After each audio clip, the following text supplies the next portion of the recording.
Justin Timberlake is sending a message. Lisa Brady, Fox News. Even if you've had one drink, don't get behind the wheel of a car. The pop star just speaking outside a courthouse on New York's Long Island where he pleaded guilty to impaired driving. This is a mistake that I made, but I'm hoping that whoever's watching and listening right now can learn from this mistake.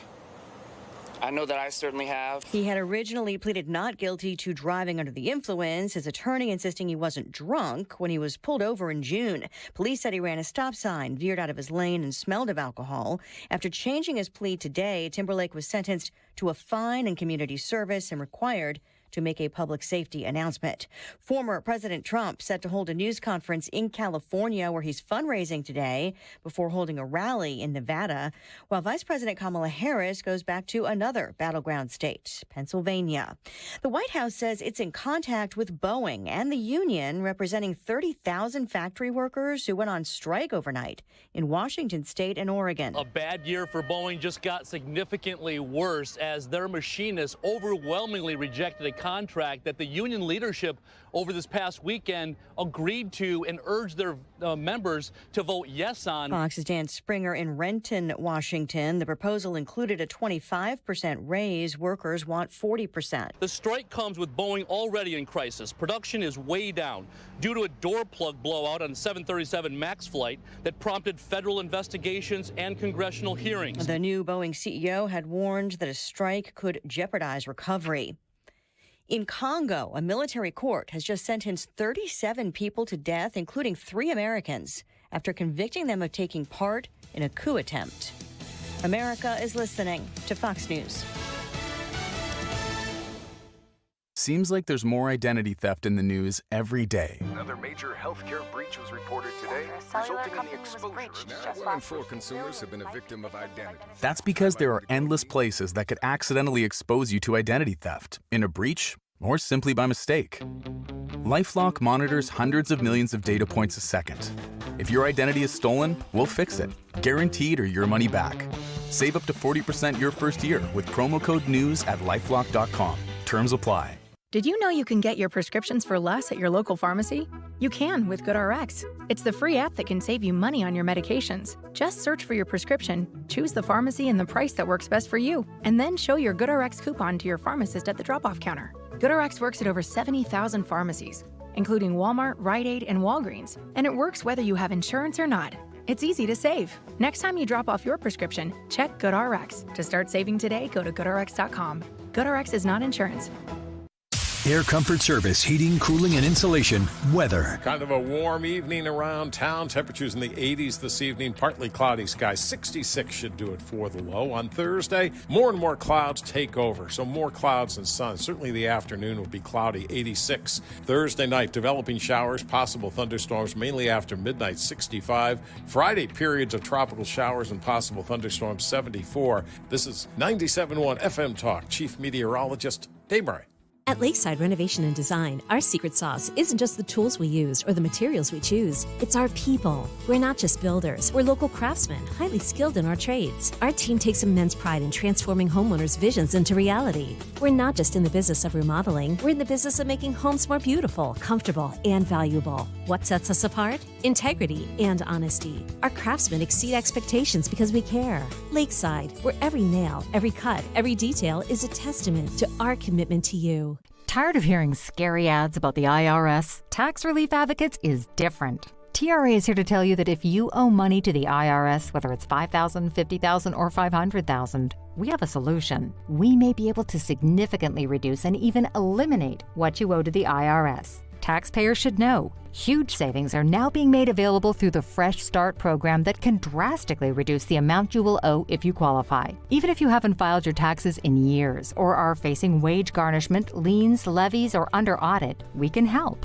We've earned over 1,000 5-star reviews on Google and an A+ with the Better Business Bureau. You don't need to be afraid of the IRS any longer. End your tax nightmare today. To see what savings you may qualify for, visit us online at TRA.com or call us at 800-511-0379, 800-511-0379. Again, that's 800-511-0379.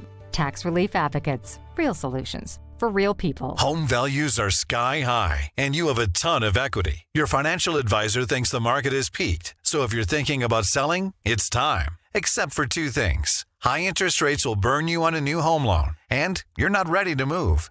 Savvy financial advisors suggest TrueHold's new Sell and Stay program. It's ingenious because they buy your home now while its value is high, but you can stay in your home as long as you want with an easy, affordable lease. Smart, right? TrueHold will make you a solid cash offer, not a lowball offer like the others. It's based on your home's current value. The cash is yours to travel, pay off bills, or secure your retirement. And again, you can stay in your home with a comfortable lease. TrueHold covers property taxes, insurance, and maintenance. See how much TrueHold will pay for your home today. Call 1-855-300-9993 or visit TrueHold.com. The smarter, faster way to cash out your home's value without moving. That's TrueHold.com. Now your ideas don't have to wait. Dell Technologies and Intel are pushing what technology can do. So great ideas can happen right now. Bring your ideas to life at Dell.com. Welcome to Now. That is exactly what I needed to hear. Thank God someone here knows what they're talking about. That's us. That's right. Gotta love this American ride. All right, you need to take the time and get the full picture.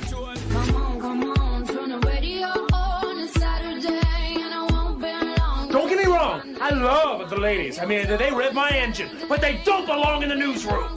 It is Anchor Man, not Anchor Lady. What do you want from me? I'm not America's sweetheart. Goodness sake, kid. Keep your voice down. Your father's listening to the radio. I'm not America's sweetheart. This is the Annie Fry Show. Well, happy Friday the 13th. Thank you for tuning in to 97.1 FM Talk, St. Louis's home for conservative talk. It's good to be with you.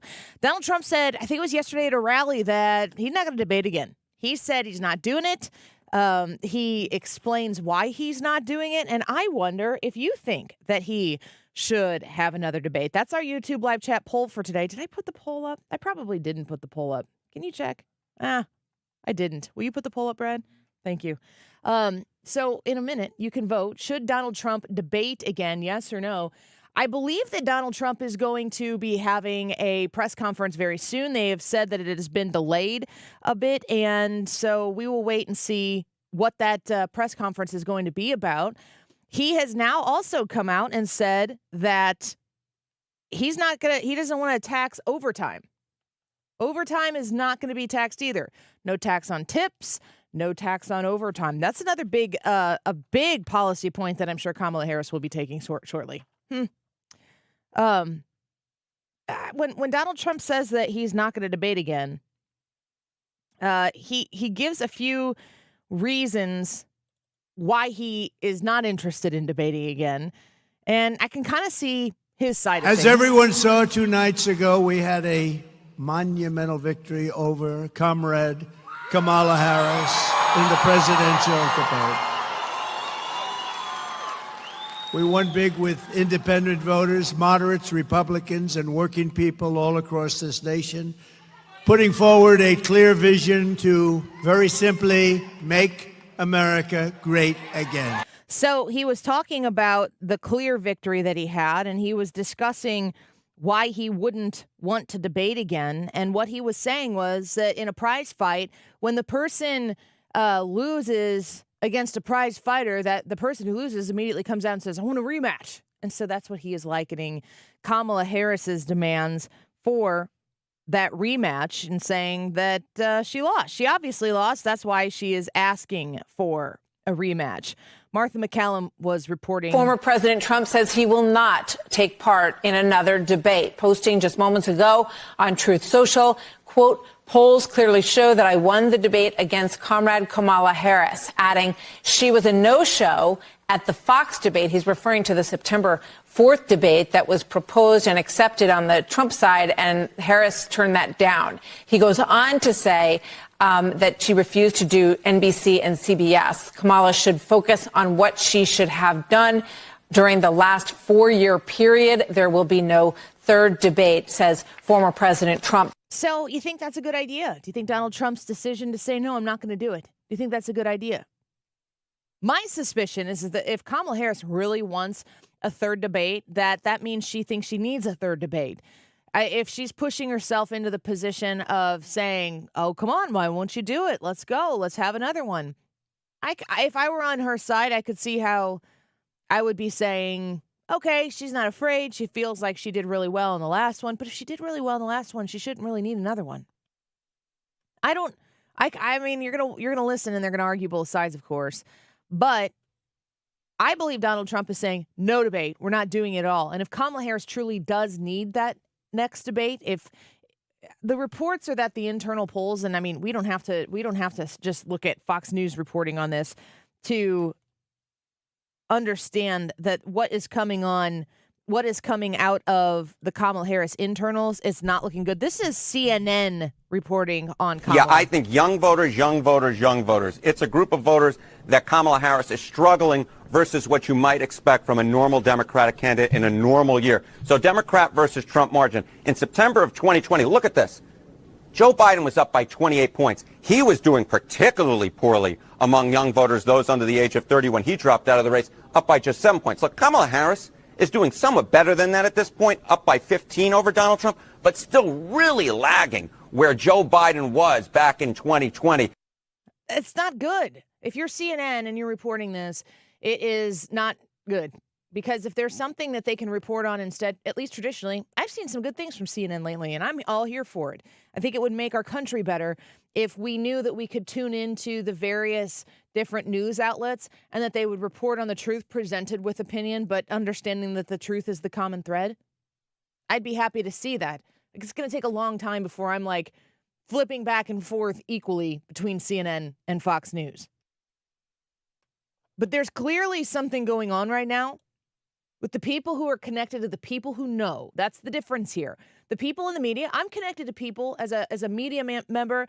There are certain people, specifically in Illinois politics, that I'm connected to who will tell me things off the record about stuff that is coming or that positions that people are taking or strategies that people are taking. I'll know about those things in an off-the-record capacity, and I will share them when it's the appropriate time to share them. I mean, good grief, the stuff that I know through Illinois, like Illinois Republican politics, there aren't a whole lot of them. The ones we have are good, though. I'll tell you that. That's like such small peanuts compared to, for instance, what is Mika Brzezinski being fed on a daily basis? What kind of information is being plugged into her head so that she can report in a specific way and lean a little bit this way, lean a little bit that way to help the ship move a little bit faster? She knows what's going on. Mika and Joe know what's happening behind the scenes. And when you hear panic, I think you should listen. Voters said they were glad she has a tax and economic plan, but they want to know how it will become law when Washington is so polarized. They know she wants to give assistance to first-time home buyers, but doubted that it was realistic. And Jeremy, I ask you, is their answer Donald Trump?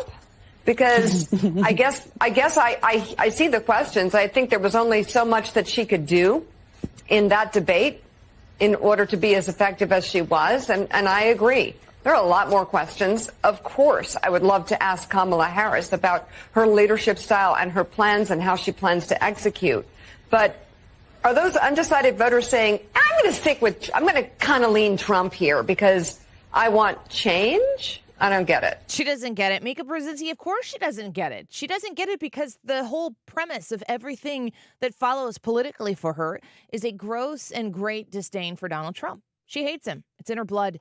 It's probably not changeable. We've seen some people kind of make a 180, especially in this 2024 cycle, where for whatever particular reason, all of a sudden, things seem to be a little bit different. I don't know if that's what's going to end up materializing on a grand scale, or if it's going to be enough just to eke President Trump over the finish line, or if it's not enough at all.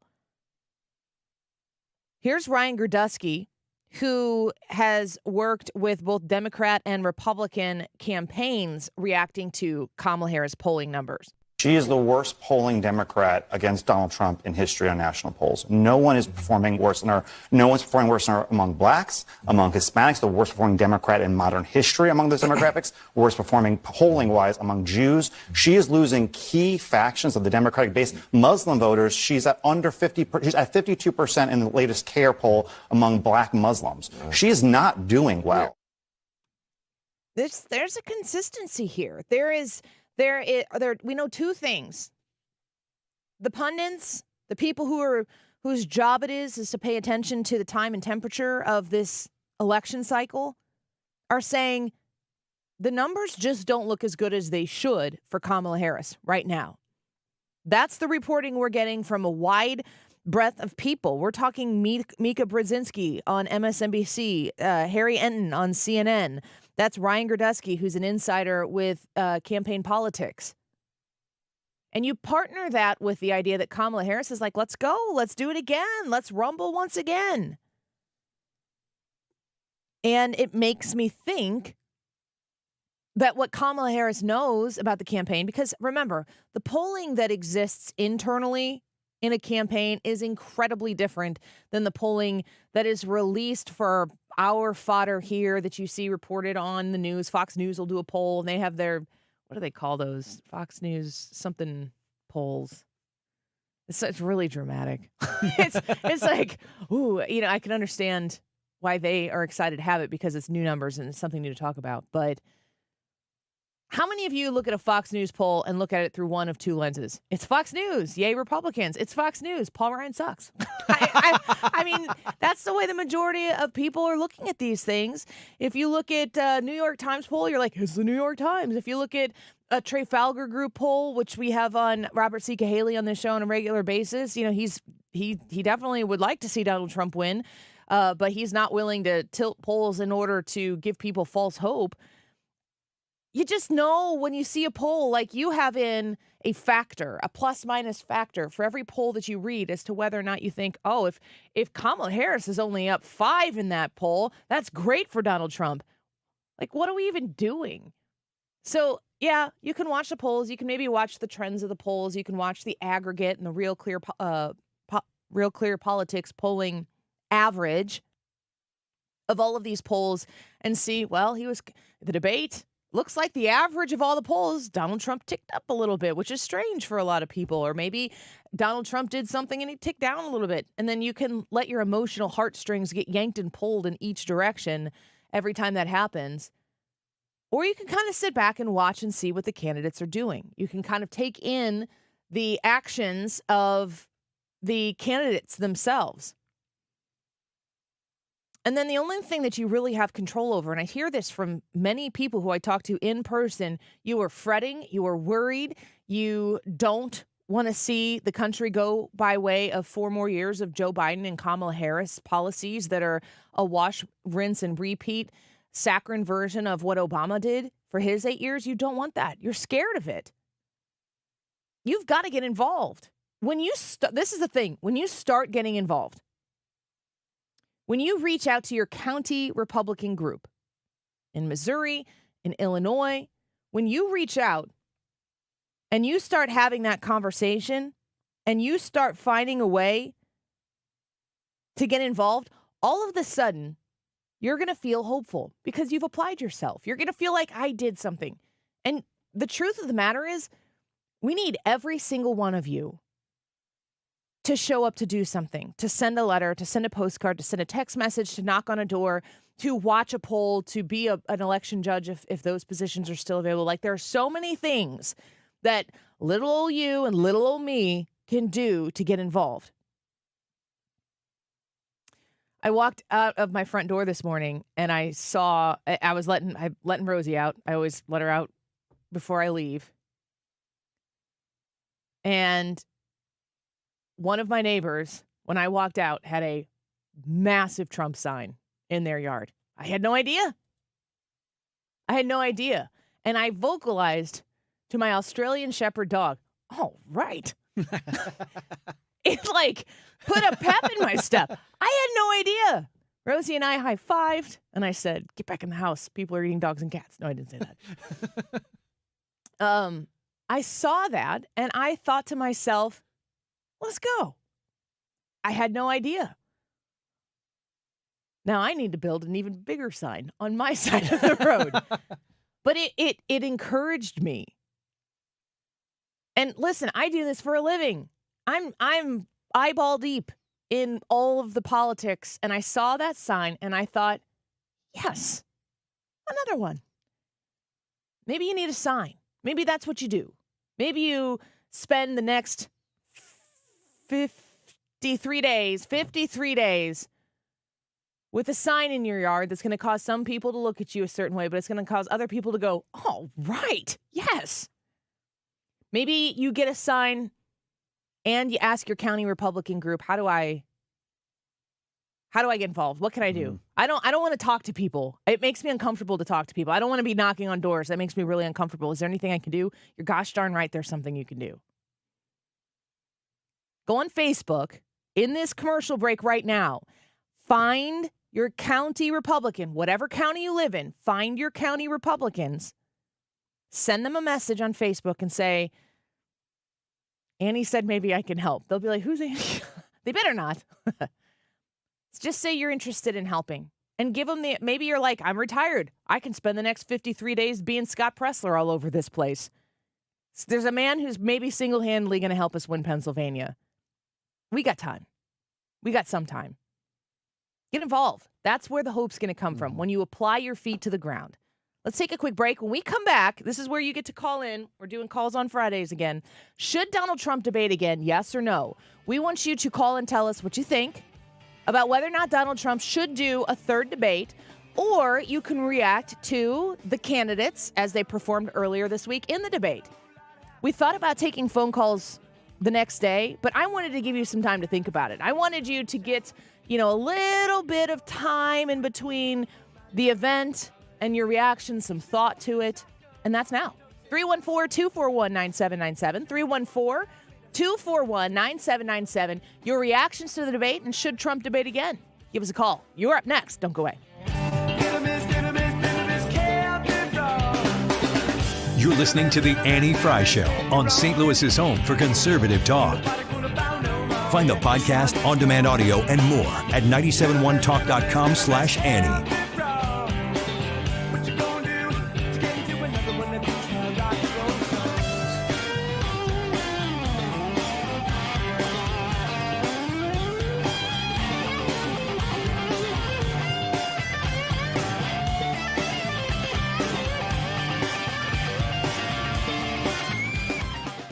Well, I want to talk to you about Lutheran education. And I was having a conversation last night. I was at a volleyball game, coaching volleyball game, another volleyball tournament this weekend. Last weekend, I said something about being at a volleyball tournament, and I had several people come up at the tournament and say, I was hoping it would be that one. Another Lutheran volleyball tournament this weekend. And when I'm surrounded by all of these people from these schools that are both Missouri schools and Illinois Lutheran schools, it is so refreshing to me to see all of these families who have made the commitment to a Lutheran education for their kids. Now, when I say Lutheran education, I need you to understand that, yes, it's a school that is, based in the Lutheran understanding of biblical theology and so on and so forth. But you don't have to be a Lutheran to go there. They are going to get the best education with English and math and science and civics and social studies and everything that goes along with that.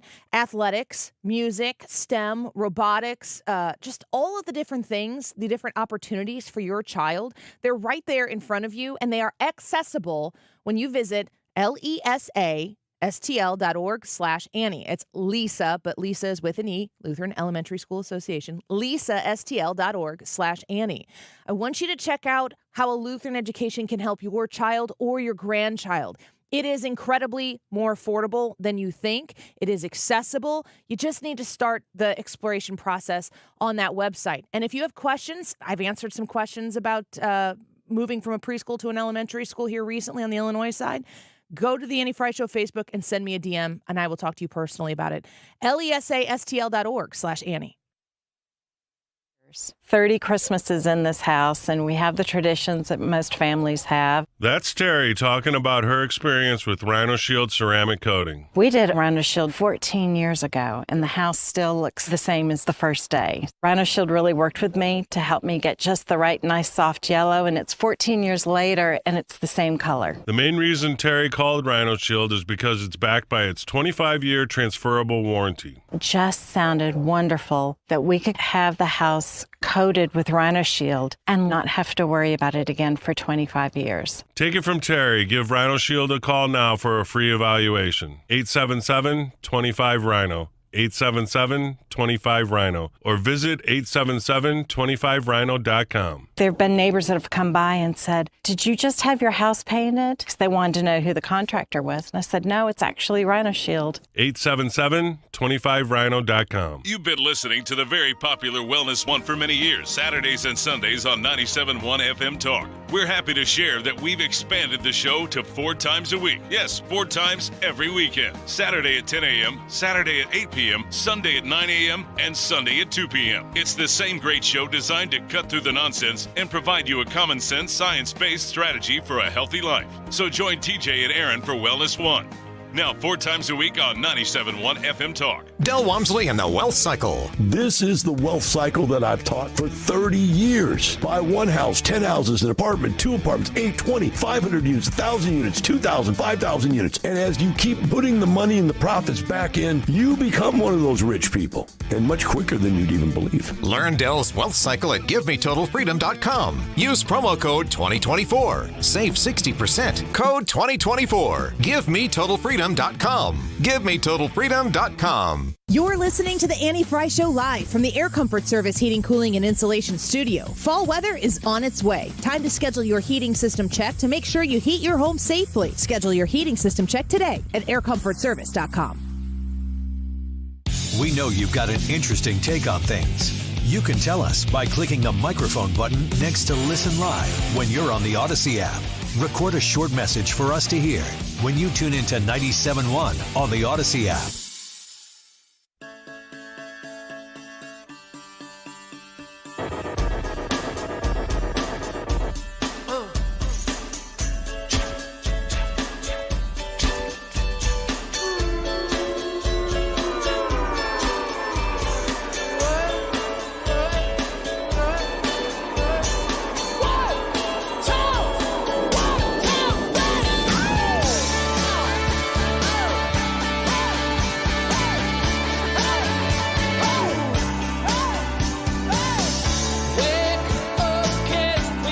Welcome back to the Annie Fry Show. Thanks for being with us this afternoon. So I said I wanted to take some phone calls, and our YouTube live chat poll for today is, should Trump debate again, yes or no?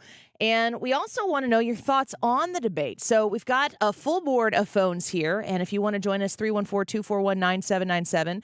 We are going to take these phone calls, and then we're going to get to the Trump press conference here in a little bit, so you won't miss any of that.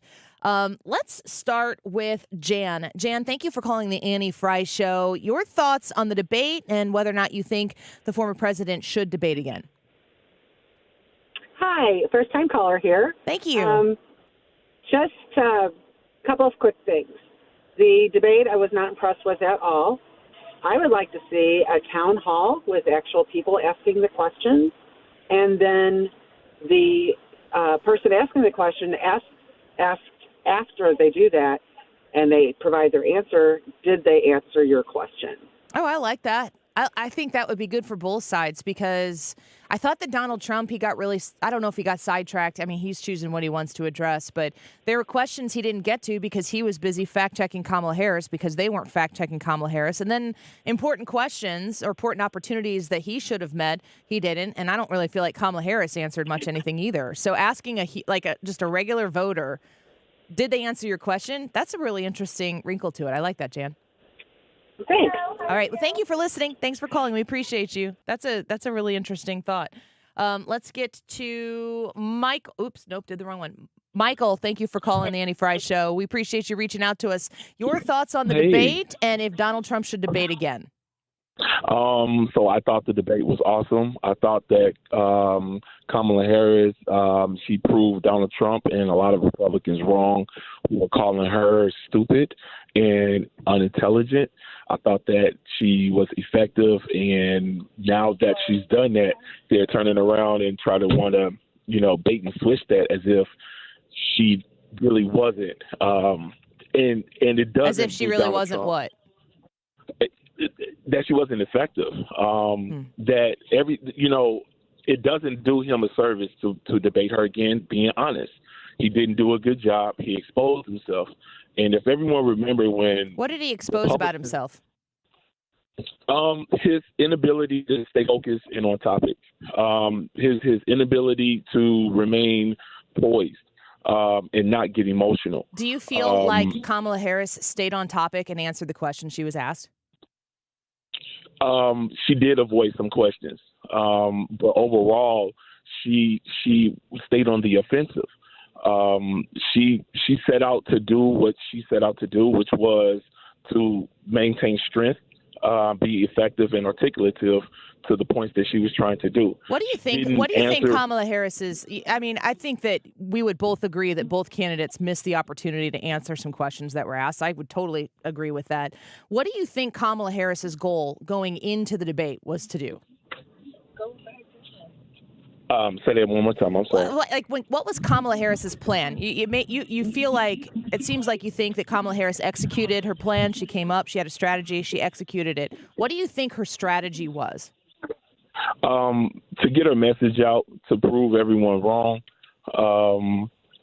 that she wasn't articulative on Fox News and on majority of all of the political media that were calling her stupid, and that she couldn't hold a sentence. And just that Michael, just as a point, I just want to interject that I have never called her stupid here, and I've actually said that you don't get to become the vice president by being stupid. So I just want to make sure that if you're saying that, it's not about this show.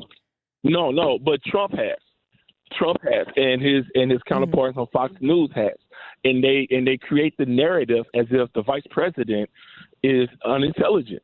And that was one of honestly, if Trump loses, the reason why he's going to lose is because of the hate, the negativity, and the name calling. We're tired of it. We don't want that from our leader.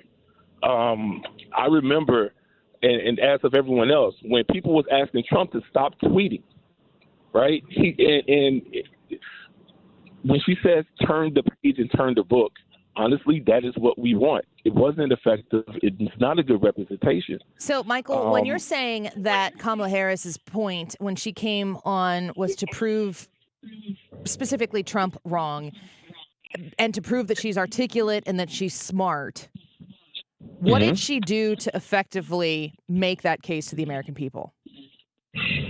By letting him expose himself. Can you answer that question without talking about Trump? What did Kamala do to prove that? I mean, because if let's say Kamala Harris wins the election, she can't spend the next 4 years proving she belongs there by showing up. If she were to show up to an actual microphone or a camera, she can't prove that she belongs there by talking about Trump when she gets to point at the scoreboard and say she won.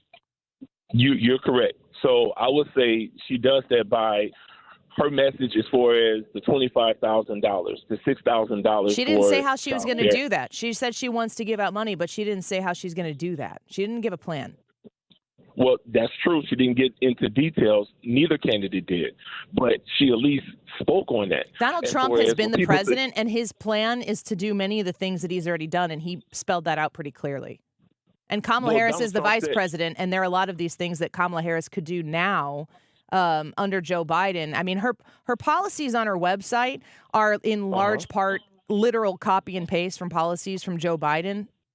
So if her policies are to make things better, but it's more of the same, you can't have it both ways. So when Donald Trump says that he doesn't have a plan, but he didn't say he doesn't have a plan. What did he say? He said that he had. You're talking about the health care? Yes. He said that until someone brings him a plan that is better. A concept of a plan. Yeah. Right? Mm-hmm. And so he has 10 years to talk. He's been talking about getting rid of Obamacare before he ran, and he wants to get rid of it, but he still doesn't have a plan. He has a concept But what of he's a plan. saying, Michael, what he's saying is he doesn't want to break it. Like Barack Obama wanted to fix healthcare, and I think in 2008, people on both sides of the aisle thought that the issue needed to be fixed. And what Barack Obama did was take an issue that needed to be fixed, and in his solution, make it worse. Donald Trump was saying on that particular issue, he's not going to implement something that's going to do what Barack Obama did, which is take a problem that truthfully exists in a bipartisan way and try to fix it to make it worse. And you know, if you want to have the healthcare point on your side of the aisle here, I'll give it to you. That's fine. But they're on the southern border, on our safety and security, on crime, on on the southern border, they had a bipartisan deal. It's plan. not a Michael. That is it. false. That is fake. That is not the bipartisan plan that was put together by the senator, I believe, from Oklahoma, who put it together. Mm-hmm. He backed out of it on his own. The Republicans. It did not have a lot of Republican support. They actually listened to the American people and pulled. Yeah, turn that down. And pulled back from that. And Donald Trump came and voiced what the American people were saying, which is we don't need. Listen to Kamala Harris's words. Flooding the southern border with more agents. They are going to streamline the process of getting people into the country. Kamala Harris is not talking about stopping people from coming to the country ever, and that's the problem. 1,500 more agents on the border doesn't help. No, it doesn't, Michael. Not at all. And I've been to the southern border. I've talked to Border Patrol. I've talked to Homeland Security face to face in McAllen, Texas. I've been there. They are paper pushers. They've been made to be paper pushers. They don't need more people who are way overqualified to be doing paperwork to make it smoother for people to come into the country. And that was what they proposed. I thought that these would be agents in the field, but they are agents in the field. They're agents that are being made to be paper pushers to get people into the country. That was the plan. Good. No, it's terrible. And I mean, like that's not good. That's the disingenuous nature of this bipartisan bill. The whole talking point comes down to, hey, Republicans helped make this case, and they want to pin it all on Donald Trump, but nobody's paying attention to the details. Let me give this to you, right? In order for us to solve problems, we have to work together on both sides of the aisle. Yes. And I think that one of the things that needs to change is the whole environment of it's Republicans versus Democrats. We both, and as Americans, we both want this issue solved. But it seems that with Donald Trump and the people on his side are so divisive towards Democrats and liberals that it will never get solved. And that's not what we want. At least we have Democrats who are willing to work with Republicans to try to solve problems. Now, will we agree on everything? But in this issue, Michael, the problem that we're solving isn't that Democrats and Republicans can't get along. It's that they don't agree on what needs to be fixed at the border, which is absolutely evident in the bipartisan bill that Republicans walked away with, because the solution to the southern border that was proposed by Democrats was to make it easier and more streamlined for people to come in to get legal status in the country quicker than it was before. They were saying, you come here and we'll catch up with you in a year or two. Like 95% of those people don't show up for their court date. Well, now they were trying to make it. Just a second. They were trying. No, just a second. Just a second. Okay. They were trying. That's the way the system was working right now. And the people who are supposed to be protecting our southern border are now made to be paper pushing processors to get those people into the country. I was in Catholic Charities. They basically said, Brad was there with me. They basically said that their job is to figure out a place to put them in the country. It's outrageous what we're doing. So please believe that inside the Democrat Party, the same way that the Democrats spoke up about Joe Biden and said that we didn't want him, he was ineffective, please believe that Democrats are not in alignment with that either. I believe that, but Democrats didn't stand up on that issue until they realized he was not going to win this election. Well, no, it was the fact that it wasn't just the fact of him not winning the election. It was the fact of his inability to articulate our point of view and him really looking sick and ill. But what that I'm didn't saying just happen in July. What I'm saying is that we are holding our party accountable. And the fact that what you said about illegal immigrants coming in and getting benefits that American citizens don't, we're not with that. We're not in agreement. But Kamala Harris, your That's the reason nominee why- is Michael. I have to go.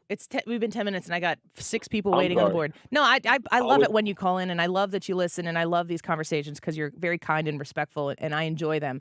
But I'm telling you right now, your nominee stands for things that you're saying you don't, and the Democrats should have had a primary so that the Democrats could pick a candidate that actually represented the people in their party. Well, I think that my nominee is a person who that will listen and engage what we want versus what Donald Trump is and the people who are in his ear. And I think that that's the big difference between our candidates. When he's been in office those 8 years, there were different turmoils and episodes that everyone agreed with and was worried about. But with Kamala Harris, we at least stand a chance of someone who we have access to and who will listen to us and do our bidding as American citizens. And that's the difference. Michael, thank you for calling. I love you, appreciate you, and call back again next time. I appreciate you. The thing I'll say to that, when it comes to Donald Trump listening to people versus Kamala Harris listening to people, the policy that Kamala Harris loves so much of Donald Trump's, no tax on tips, Donald Trump got it from a waitress in Nevada. He listened to her and he said, I think that's a great idea.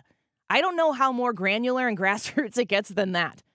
Donald Trump absolutely listens to the American people. And my opinion is that those who are grown from the swamp, who become swamp creatures and spend 5 decades in federal government, they don't understand the people. And when Kamala Harris goes on a debate stage and starts talking about giving out $25,000, $50,000 to people so they can buy a home, when people who work their asses off in the United States of America right now can't afford groceries, that's a bit offensive. That's not listening to the people. That's pandering to the stupid people who want to hear that and just immediately go, free money. I say this all the time. We're not as stupid as they need us to be. Tim, John, Wayne, Linda, Jeff, don't go away. I wanted to take that call from Michael. I appreciated that he called in and was willing to challenge us. But you guys are next, and we're going to breeze through those when we come back. We've got a Donald Trump press conference we're going to dip into in the 1 o'clock hour. So don't go away. Pack show on the Annie Fry Show today. Go vote in the YouTube live chat poll. Leave your comments there as well if you don't want to call in. Should Trump debate again? Let us know. We'll be right back.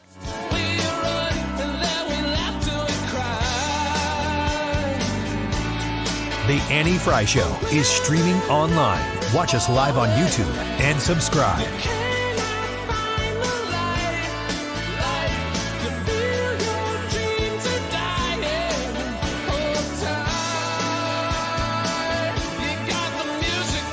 Are you the decision maker in your company? Consider this. For the first time in decades, there's a better option for a corporate card and spend management platform.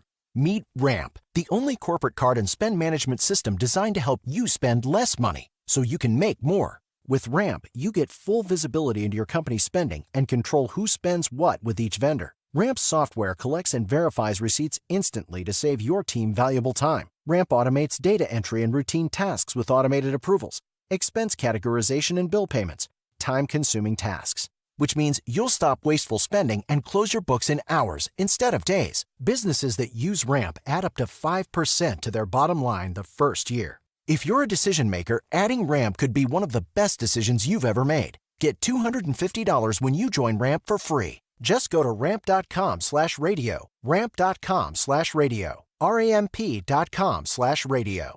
Cards issued by Sutton Bank and Celtic Bank, members FDIC. Terms and conditions apply. The choice of a lawyer is an important decision and should not be based solely on advertisements. If you've been injured in a car wreck, you need the best. Let us make your case our cause. Car accident? Call Onder Law for a free review at 314 or 618-9000000. Warning, the following ZipRecruiter radio spot you are about to hear is going to be filled with F words. When you're hiring, we at ZipRecruiter know you can feel frustrated, forlorn even. Like your efforts are futile, and you can spend a fortune trying to find fabulous people, only to get flooded with candidates who are just fine.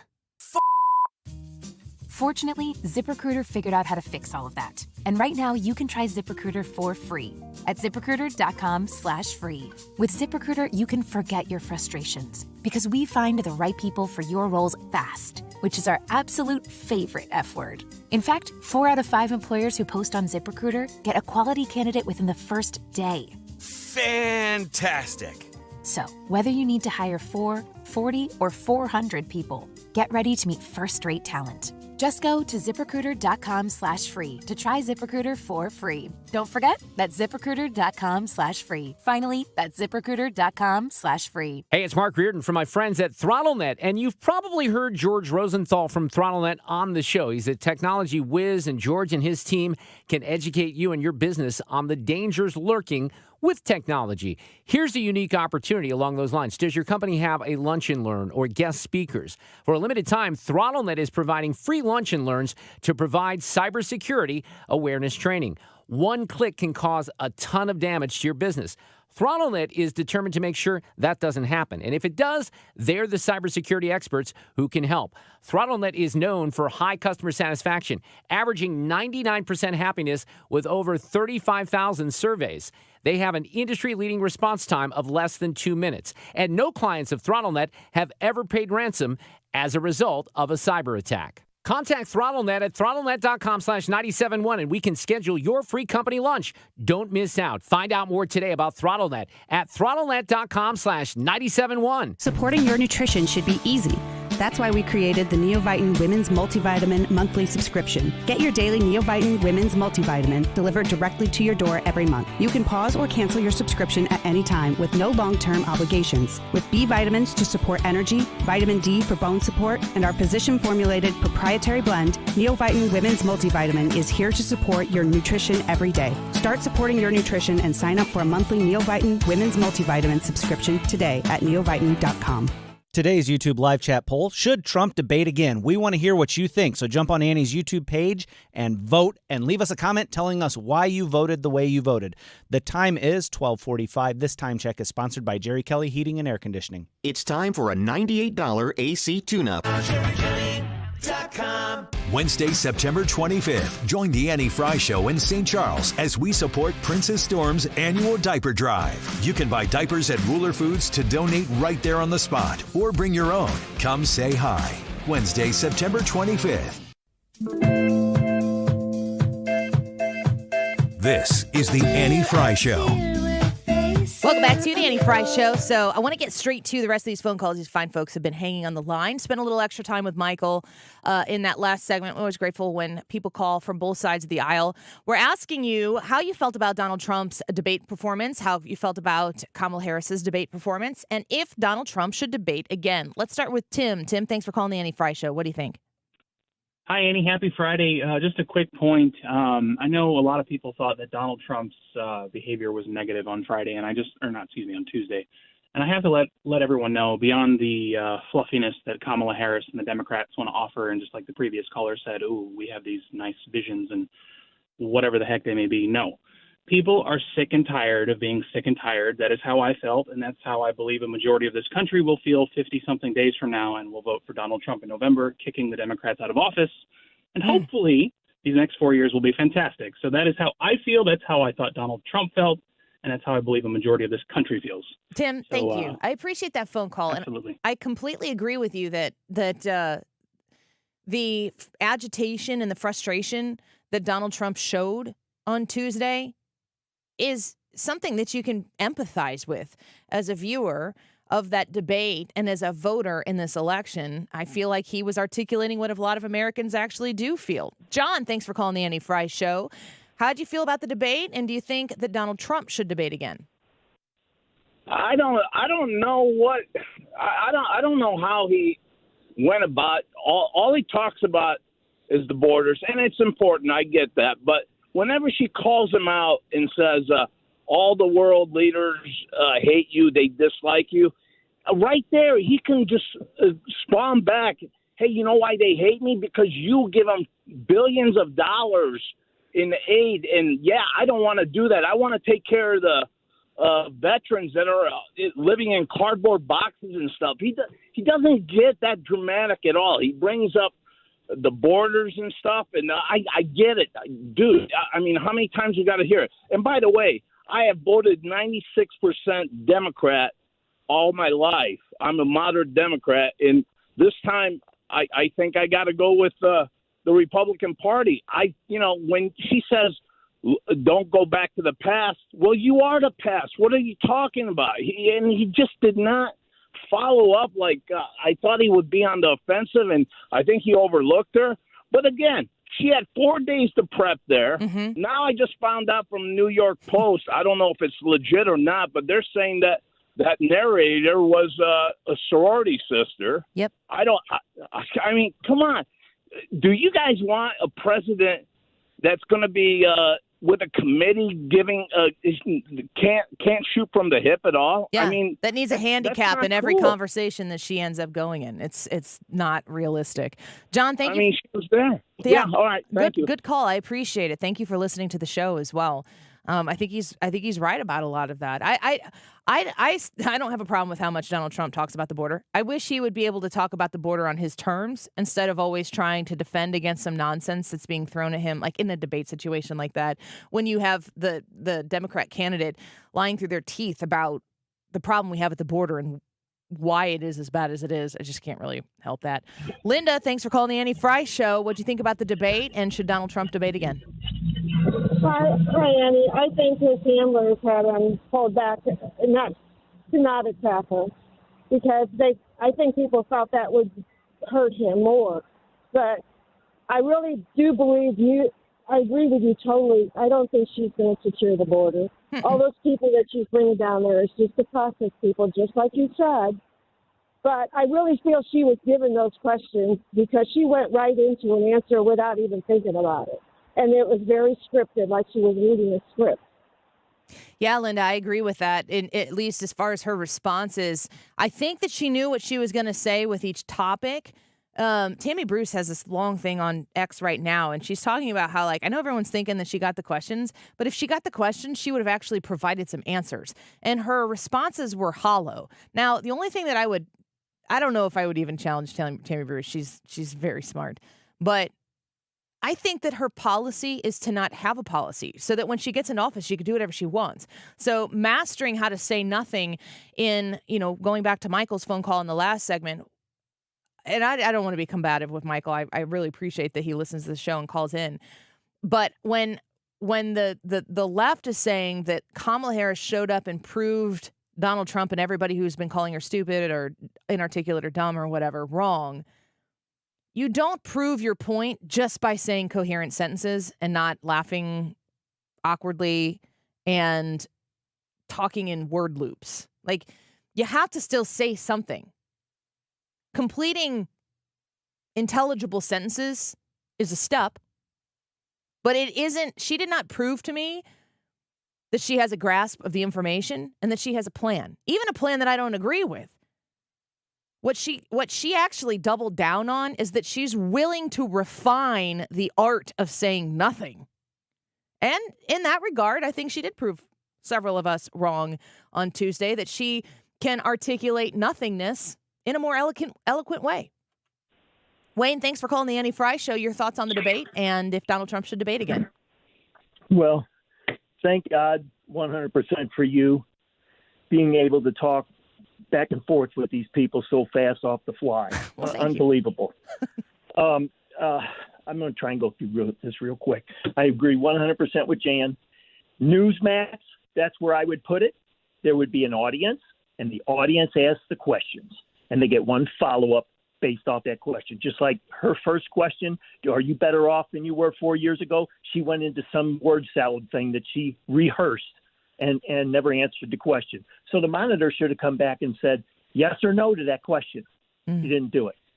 I think that's the one where she started saying that she grew up as a middle class kid, and it's right, like that doesn't have anything to do with anything.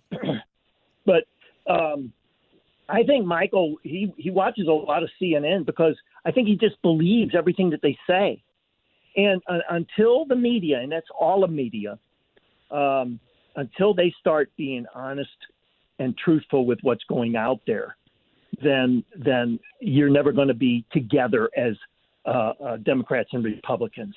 I mean, you've got Maxine Waters say, get in their face. You got Chuck Schumer threatening Supreme Court justices. How can you get together when you do things like that? Exactly. So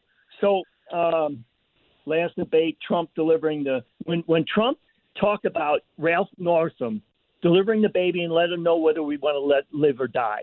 They fact checked him and said no, he didn't. That didn't happen. He was wrong. It did happen. Yeah, I've got a video of it on my phone. Mm-hmm. It did happen. But when people seen that debate, they believe that the ABC moderators because hey, they're in the news. They have to know. No, once that show is over, they believe the monitors over what else was said because they won't do their own homework. Wayne, thank you for and the phone call. Stick to one side. I appreciate you. Oh, thank you for listening. We love having you. All right. Thanks. Bye. Bye-bye. Newsmax, I got nothing negative to say about Newsmax, but if they're not going to do Fox News, they're not going to do Newsmax. Let's get to one last phone call before we wrap here. Jeff, thanks for calling the Annie Fry Show. What do you think about the debate, and should Donald Trump debate again? We got about a minute left. Yeah, hi, Annie. I don't think he did a very good job during the debate. You said it perfectly. She has mastered the ability to say nothing. It's mind-numbing how people can listen to this woman talk and not get any substance whatsoever and still be supportive. He had so many opportunities to take charge of this whole debate, and he didn't do it. For example, she said record unemployment. Record unemployment when they took over office. All he had to say was, yeah, it was because of the pandemic, and he didn't do that. Instead, he went off about how he did such a great job during the pandemic. I'm just saying he had so many opportunities to seize the moment, and I think he was just too emotional. I don't think he's the best communicator, but his policies, I'm a Trump guy, His policies are absolutely outstanding. I love this dude's policies. I just think he's a terrible communicator. He's not a good debater. I think she absolutely beat him because her optics were just so strong. She was attractive up there. She was way well spoken, much better than probably he anticipated. And I think he underestimated her. I think I would love to see him debate her again. And be more prepared prepared for it. Jeff, thanks for listening. Thanks for calling in. We appreciate you. Yeah, thank you. Take care.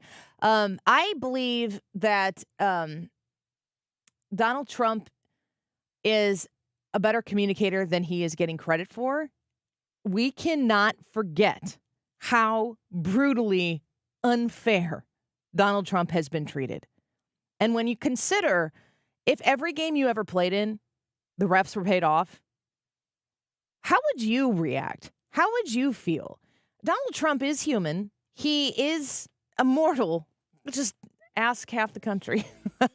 And when you consider how, I can't say that I want him to be combative, but how in the world could you expect him to be any other way? It makes total sense. And remember, he said it before, and he's absolutely right. They're coming after you. He's just standing in the way. He's rightfully pissed. All right, let's take a quick break. Donald Trump's press conference next.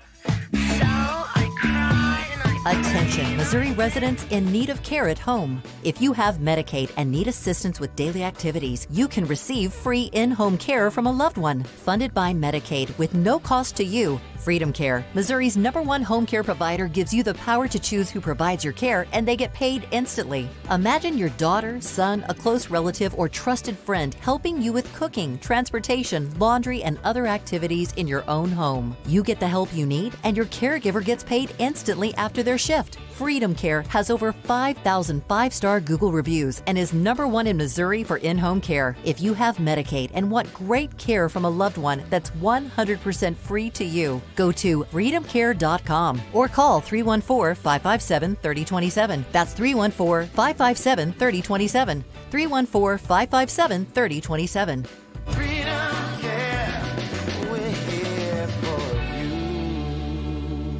Paid for by Christian Care Ministry. You know, a lot of times you have to choose between something high quality or something that saves you money. But if you could get both, why not? Especially when it comes to health care. And that is MediShare. You get both. Many families save $500 a month with MediShare, and that's huge. But it's also true that people wind up way more satisfied, too. The member satisfaction rate for MediShare is double that of the typical health insurance plan. Double. That's because MediShare works. It has for more than 30 years. It's a community of Christians who have shared more than $5 billion of each other's bills. People love having telehealth. They love the huge PPO network. So, yeah, really, you can save a ton and like it better. Imagine being happy with how you're taking care of your health care. So if you're self-employed or part of the gig economy, or you just want a plan you're happy with, you can call right now and get a price in 2 minutes. Here's the number. Just call 855-51-BIBLE. That's 855-51-BIBLE. 855-51-BIBLE. Guys, it's time to take charge of your health with my friends at Victory Men's Health. Mark Cox here. I already love what they do at Victory. They do hormone optimization, sexual health, weight loss, even vitamin deficiencies. Now they're offering specialty cardiovascular testing and even early detection cancer screening. Visit them at one of their 4 great locations, now in Sunset Hills, Town and Country, O'Fallon, Missouri, and O'Fallon, Illinois. Tell them Mark Cox sent you. Go to victorymenshealth.com. This is Chad with Clayman Real Estate, KLAMEN Group.com. Do you have a house that you need to sell, but you're not sure when you want your closing date to be? Maybe you're looking for a new house to buy and you're not sure when you can sell your current house. Maybe you're going to a senior living facility and not sure when you're going to be allowed in. We can provide a flexible closing date for you. If you need to close tomorrow or you need to close in 6 months, that's okay for us. Push it up or back, whatever's best for you. Clayman, KLAMEN Group.com. Call today for a flexible sale. KFTK FM Florissant. From the Under Law Injury Lawyers, GetJim.com studio. That's GetJim.com. 97.1 FM Talk. Always live on the free Odyssey app. In his opponent's home state, I'm Lisa Brady, Fox News. And former President Trump says California is a mess. I'm here today in California with a very simple message for the American people. We cannot allow Comrade Kamala Harris and the communist left to do to America what they did to California. Listing crime, homelessness, and other issues, and calling Vice President Harris the godmother of sanctuary cities. Trump holds a rally later in Nevada while Vice President Harris campaigns in Pennsylvania. President Biden says the former president's claim about immigrants eating pets in Ohio is an attack on the Haitian community. Simply wrong. There's no place in America. This has to stop. What he's doing. That's a stop. The president speaking at a White House event marking Black excellence. He meets later with Britain's prime minister, who says they'll discuss Ukraine's push to use long-range Western missiles for attacks in Russia. President Putin says Moscow would view that as direct participation that would change the very essence of the conflict. On his way to Washington to discuss the issue with President Joe Biden, UK Prime Minister Keir Starmer insisted he doesn't seek conflict with Moscow. Fox's Jonathan Savage. Pop star Justin Timberlake pleads guilty to impaired driving in the Hamptons on New York's Long Island after pleading not guilty to driving while intoxicated, telling the judge he understands the seriousness of this and should have had better judgment. Then telling reporters, I try to hold myself to a very high standard for myself, and this was not that. This was not that. Timberlake was pulled over and charged in June when police say he ran a stop sign and told one officer he had 1 martini. Today, he's urging people not to drive even after 1 drink. America is listening to Fox News. Seems like there's more identity theft in the news every day. Another major healthcare breach was reported today, resulting in the exposure. Now, 1 in 4 consumers have been a victim of identity. That's because there are endless places that could accidentally expose you to identity theft, in a breach, or simply by mistake. LifeLock monitors hundreds of millions of data points a second. If your identity is stolen, we'll fix it, guaranteed or your money back. Save up to 40% your first year with promo code NEWS at LifeLock.com. Terms apply. Did you know you can get your prescriptions for less at your local pharmacy? You can with GoodRx. It's the free app that can save you money on your medications. Just search for your prescription, choose the pharmacy and the price that works best for you, and then show your GoodRx coupon to your pharmacist at the drop-off counter. GoodRx works at over 70,000 pharmacies, including Walmart, Rite Aid, and Walgreens, and it works whether you have insurance or not. It's easy to save. Next time you drop off your prescription, check GoodRx. To start saving today, go to GoodRx.com. GoodRx is not insurance. Air Comfort Service, heating, cooling, and insulation, weather. Kind of a warm evening around town. Temperatures in the 80s this evening. Partly cloudy skies. 66 should do it for the low. On Thursday, more and more clouds take over. So more clouds than sun. Certainly the afternoon will be cloudy. 86. Thursday night, developing showers, possible thunderstorms, mainly after midnight. 65. Friday, periods of tropical showers and possible thunderstorms. 74. This is 97.1 FM Talk. Chief Meteorologist Dave Murray. We all hear the radio ads about the IRS. They tell you to be afraid, to be scared, and they try to frighten you into calling. I'm not here to do that. Tax Relief Advocates is different. TRA is here to tell you that if you owe money to the IRS, whether it's $5,000, $50,000, or $500,000, we have a solution. It doesn't matter if you're sitting in your car, at work, or with your kids. No matter where you are, call now. 800-699-1059. Don't lose hope. TRA can eliminate or reduce what you owe to the IRS. Generous programs are now available that can give you a fresh start. Our passion is taxes and helping individuals fix their IRS problems. We have over 1,000 5-star reviews on Google and an A+ with the Better Business Bureau. You don't need to be afraid of the IRS any longer. End your tax nightmare today by visiting us online at TRA.com or call 800-699-1059. That's 800-699-1059. Tax Relief Advocates. Real solutions for real people. 1 in 4 Americans have a disability. I'm one of them. I'm also a working mom who cares deeply about making sure every child with a disability thrives by getting their access needs met. We've got a trusted ally by our side.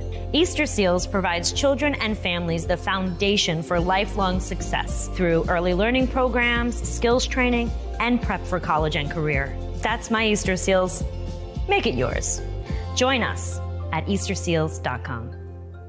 For nearly 2,000 severely injured veterans, everyday life has become filled with barriers. So we build specially adapted homes at Homes for Our Troops. And thanks to our donors and supporters, this life-changing gift of freedom is provided mortgage-free to these veterans. But we need you to join us too in completing this important mission. Please visit hfotusa.org and help build homes and rebuild lives. Hey, it's Mark Reardon. If you're nearing retirement or already retired, call my friends Thomas Helbig and Bob Kershaw with the Retirement Advisory Group. They'll show you how linking to the market is much safer than owning the market for your retirement savings. They're the official financial advisors of my show. Go to retirementkey.com. I'm Dr. Nick Barnes at Health From Within Family Chiropractic in Rock Hill. At Health From Within, our mission is to transform the way you manage your health by bringing you the truth about health and healing. We use proven techniques to remove interference in the nervous system and maximize health naturally, without drugs or surgery. Connect with me at healthfromwithinstl.com and join me for Maximize Living on this station every Sunday at 8 a.m. or download the Maximize Living podcast, healthfromwithinstl.com. You've got thoughts. Did you know you also have a microphone?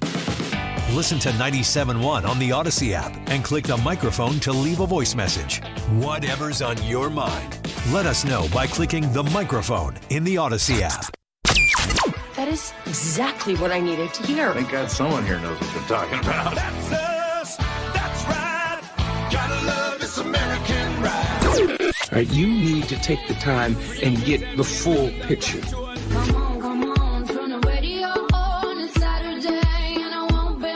Don't get me wrong, I love the ladies. I mean, they rev my engine, but they don't belong in the newsroom. It is Anchor Man, not Anchor Lady. What do you want from me? I'm not America's sweetheart. Goodness sake, kid. Keep your voice down. Your father's listening to the radio. I'm not America's sweetheart. This is the Annie Fry Show. Welcome back to the Annie Fry Show. Just got done taking some phone calls from you fine folks about your thoughts on the debate this week, whether or not Donald Trump should debate again. That's our YouTube live chat poll for today. If you want to come join us, say hello on the Annie Fry YouTube channel. Our live broadcast is there. And in the live chat section of the live broadcast, you can vote and tell us if you think Donald Trump should debate again. KD said yes. How about 2 more? I want him to call out more of the mainstream media lies. Mark said absolutely on Fox with Greg Gutfeld and Brett Baer moderating. Greg Gutfeld. We'll see if we can get Colin to agree to that. And Eric says yes. He has taken on every challenge, and to saying not taking on this one feels defeatist. That's an interesting take. President Trump has been speaking at a press conference. It was pretty long. We're not going to listen to the whole thing, but we wanted to come and dip in and see some of the things that he was saying as he is in California. My understanding is he's in California because Gavin Newsom's in-laws were throwing him a fundraiser. That's kind of interesting. Let's hear what Donald Trump had to say. American people, we cannot allow Comrade Kamala Harris and the communist left to do to America what they did to California, the state of California. is a mess with people leaving, and nothing's going to stop them. They're going to other states. Some are going to other countries. But what they've done, Gavin Newsom and Kamala, I'd almost say Kamala more so. She destroyed San Francisco and she destroyed the state. When you look at the kind of destruction that's taken place, it's all man-made or woman-made destruction too. It's things that should have never happened, but we're not going to let that happen with 4 more years of her in the White House, because if you have what happened to this country as what they allowed to happen in California and San Francisco, one of the great cities of the world 15 years ago, and today it's not in a very good position, to put it mildly, in this state, which is probably the best piece of real estate in the world. The state, you have the sunshine, you have the ocean, you have everything. You have the perfect weather, the best weather, and they've hurt it so badly, so badly. Decades ago, San Francisco was known as one of the most beautiful cities anywhere in the world. A friend of mine, a friend of a lot of the people here, Bob Tisch, used to say San Francisco is the best city in the United States, the best city there is. And he passed away a number of years ago, but he wouldn't believe it. He used to always talk about San Francisco as our greatest city. He owned Lowe's, good company, great company. And he would say it constantly, and now you see what's happened. And it can be brought back, just like our country can be brought back, because we're a nation in decline. The decline of this whole state is one of the sad chapters in what's gone on with the radical left lunatics that we have to put up with. As the San Francisco district attorney, Kamala was the godmother of sanctuary cities. She was right out there at the forefront. And also the movement of defunding the police. She was there right at the beginning. She boasted, quote, "We are a sanctuary city and we always will be." Well, they're sanctuary cities of crime. One of the people that Kamala gave sanctuary city to and put in as DA was Edwin Ramos, an illegal alien MS-13 gang member who savagely murdered a father and his 2 sons after mistaking them for members of a rival gang. She knew this, and she came to his defense. He had previously been arrested for robbing a pregnant woman and killing many, they say. Kamala refused to get him out of our country, and he went on to do very significant damage. She also gave sanctuary to illegal alien Ronnie Aguilera, who murdered a 14-year-old boy, nearly decapitating him with a sword. He enjoyed watching this take place with a sword by his hand.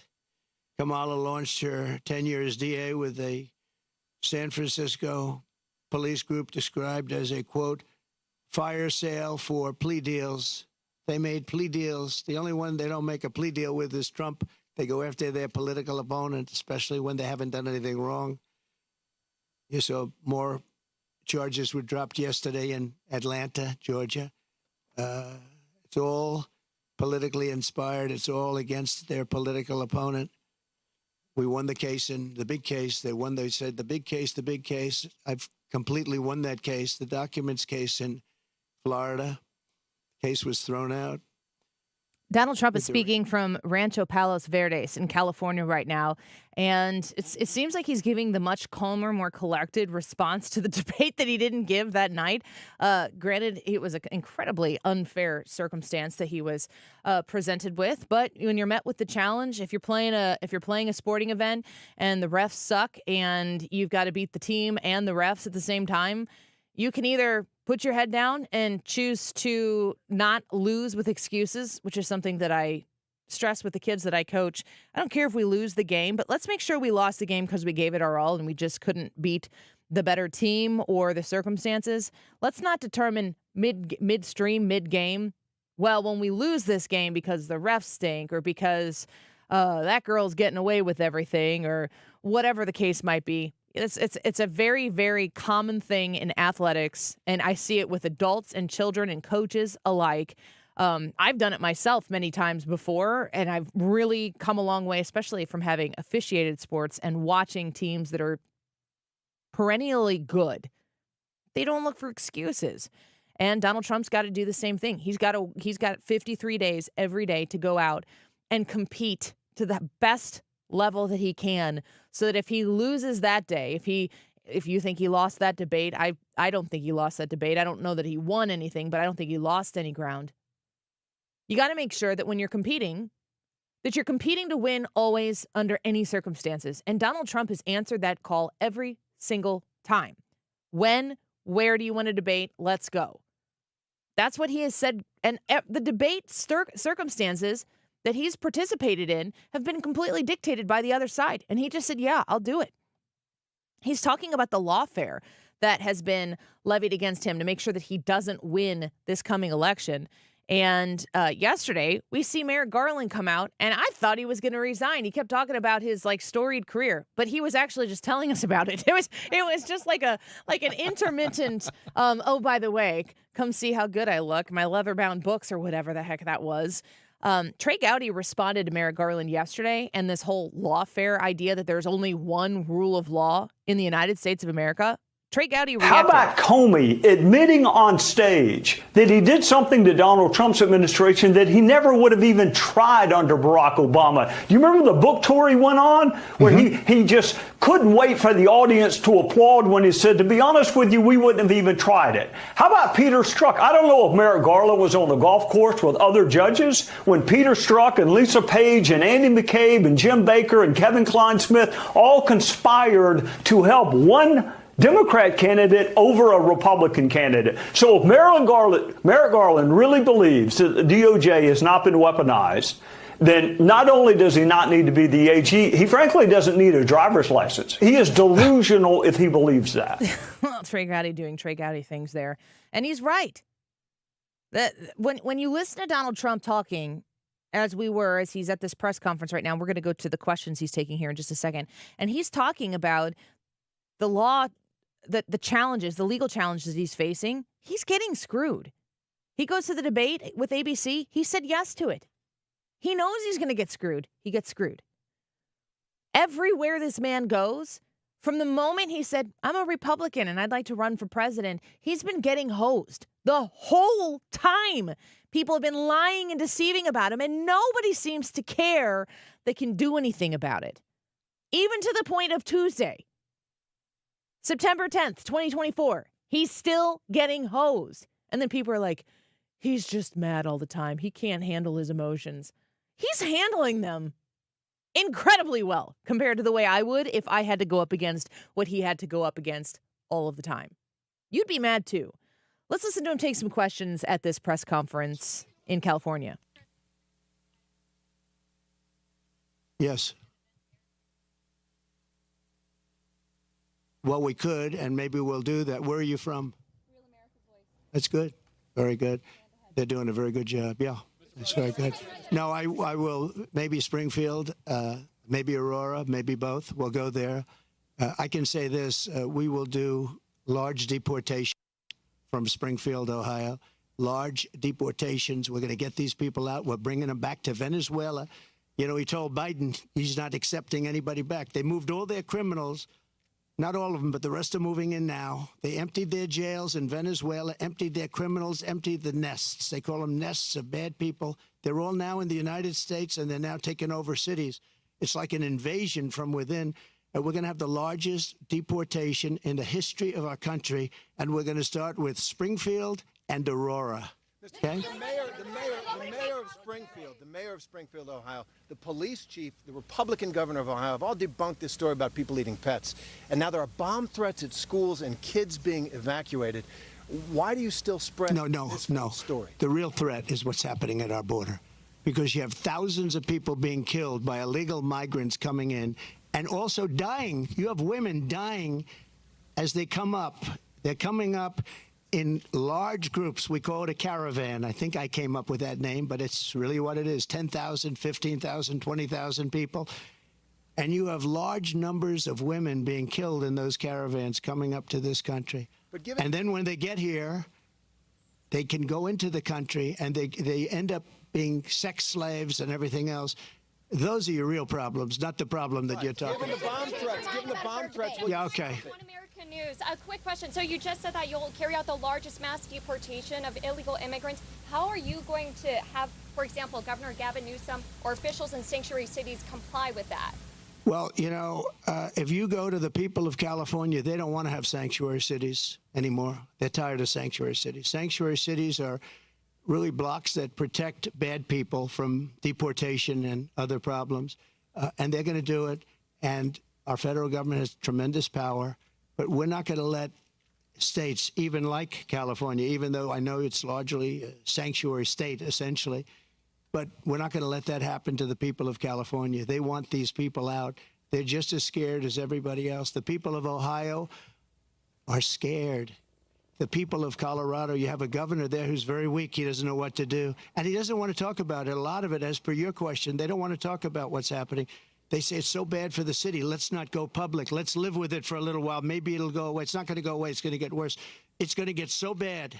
You know what we're experiencing now is they're just getting settled in. There's 21 million people that have come in. They're just getting settled in. It's going to get much worse. It's going to get worse at a level like nobody's ever seen before. Go ahead. What would take a follow-up question regarding the economy? We're seeing more and more companies they're shipping their jobs overseas, but even for white-collar jobs, that's right. they're having problems with that. We've been seeing mass layoffs. How would you prevent these white-collar jobs from being used? By lowering taxes and regulations. And what they're doing is they're seeing that every time it looks like Kamala's doing well, companies want to leave. Stock markets go down.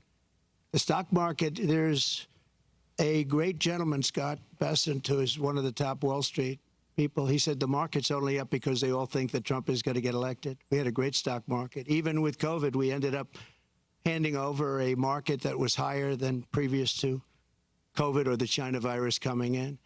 No, we are going to make sure that the taxes are going to stay where they are and or come down, ideally come down, both for the middle class and for corporations, because corporations put the people to work. We had the best numbers in the history of our country, by far, not even close. And there are companies leaving because they cannot stand what's happening right now to our country. And one of the reasons I'm doing this today is to let them know you're not going to have to leave because we're going to take care of the problem. They have a tremendous crime problem. Like if you're in Los Angeles, look at the crime numbers. And then you have the FBI lying about the numbers, saying the numbers went down. But anybody with common sense know the numbers are through the roof. I didn't know they were as high as they are. But think of it. How good is a person from a government agency that would release the numbers when they saw that I was unfairly targeted by ABC, and you could say by the FBI with false numbers? So, I mean, I have great respect. I have to find out who that person is or who that group is, but I have great respect. Go ahead, one more. You okay? Change your mind. North Korea, Kim Jong-un, he just toured a uranium facility. The U.S. is saying that Iran is sending ballistic missiles to Russia. How, if reelected, how would you address the situation with our adversaries? I'll be able to make phone calls and solve most of the problems. I may actually have to meet a couple of times. But, you know, Viktor Orban, and you've heard me say this, but it wasn't long ago, he said the only way you're going to solve the world problem is Trump has to be president again. And I don't say it. I didn't say it. I sort of would be embarrassed to say it. But he said everybody was afraid of Trump. He said China was afraid, Russia was afraid, North Korea was afraid. Everybody was afraid. We had no wars.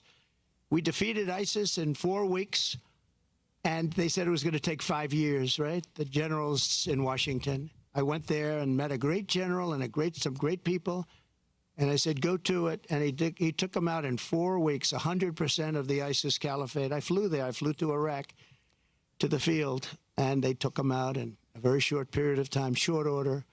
We have a great military, but, you know, a great military needs a leader. If you don't have leaders, then you end up with Afghanistan, the worst withdrawal from a country in the history.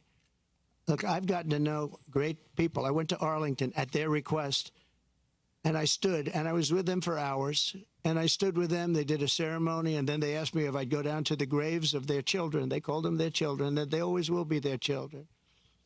And there were tears all over, as there should be.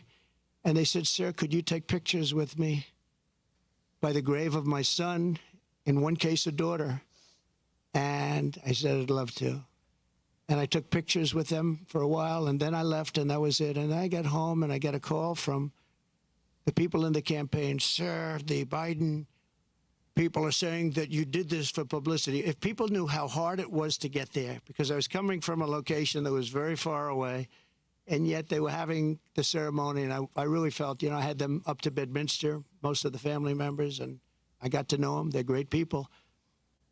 Their sons and daughter, just as though Kamala shot them with a pistol in her hand or his hand, they were killed by Biden and Kamala. They were killed. They should have never left from that airfield. They should have left for Bagram. We should have never given up Bagram. Bagram now is controlled by China. The reason we shouldn't have given it up was not because of Afghanistan. The reason we shouldn't have given it up, 1 hour away from where China makes its nuclear weapons, and I wasn't giving it up. We were getting out quickly and effectively. I'm the one that got the numbers down to less than 5,000 soldiers. But I would have never left unless they fulfilled their obligations under an agreement. I had a wonderful agreement, but the agreement said you have to do this, this, this. They didn't do 3 of the first 5 things, so therefore they would have done it. Abdul was the leader, and he wouldn't have done it, and he would have never done that to us. And just in finishing up with that, and I appreciate the question, actually, but in finishing up with that, for 18 months, spoke to Abdul over the phone. For 18 months, not one American soldier was shot or killed. Not one American soldier was even shot at. Abdul understood. Don't do it. I said, don't do it, Abdul. Don't do it. And for 18 months, not one soldier was even shot at. And that's the way it's supposed to be, right? And then they had that horrible situation with the 13 dead, leaving billions of dollars of equipment behind. And leaving a lot of Americans behind, a lot of Americans. And you know what else? Leaving a lot of soldiers badly wounded. Nobody ever talks about them, but I do. Mr. President, should the government shut down if the Speaker can't get the SAVE Act? California, you are claiming that we need to do major changes in the state. If you're president, what's the biggest policy difference for the people of California, and what would the nature of your relationship be with the leaders of California who you're calling scum? Well, I would have a great relationship with them, and what you have to do is start all over again. You cannot have these policies of high taxation. You can't have these policies of politics where you go after your politicians. You have to have an honest voting system because, you don't have an honest voting system. They send out millions and millions of ballots. They go all over the place. Some people get 2, 3, 4, 5. You have a very dishonest system over here. If I ran with an honest vote counter in California, I would win California. But the votes are not counted honestly. It's a very dishonest system that you have in California. And I'd make it business friendly. Right now, it's business unfriendly. Look, Elon Musk is a friend of mine. He endorsed me very powerfully. He endorses me every time he speaks. He really wants to see us win because he knows we can do a great job and turn it around. He left California. I said to him, Elon, did anybody ever call you? It's a big company. He moved to Texas. A lot of people moving to Texas. Great state. Excellent governor, an excellent lieutenant governor. Great people. They love entrepreneurs. They love the people that live there. They want to keep their taxes low. Taxes are way too high here. But I said to Elon, so you have a big company and you're moving it to Texas from California. Did anybody call you, like the governor, to try and get you to stay? No. Did anybody see you, write a letter, do anything to try and keep you to stay? You have thousands of jobs. He said, nobody ever called. There'd be so many things you could do. This would be the easiest place to turn around if they knew what to do. Look at it. I mean, look at the weather. We're standing out here on the Pacific Ocean in the most beautiful weather. A lot of states don't have weather like this. They don't have Pacific Oceans. So it's many things you could do, but you start with lowering taxes and making it friendly. But think of it, Elon Musk, a great guy, brilliant guy, big company, lots of jobs, leaving. Nobody even calls him to try and get him to stay. I would have been on him.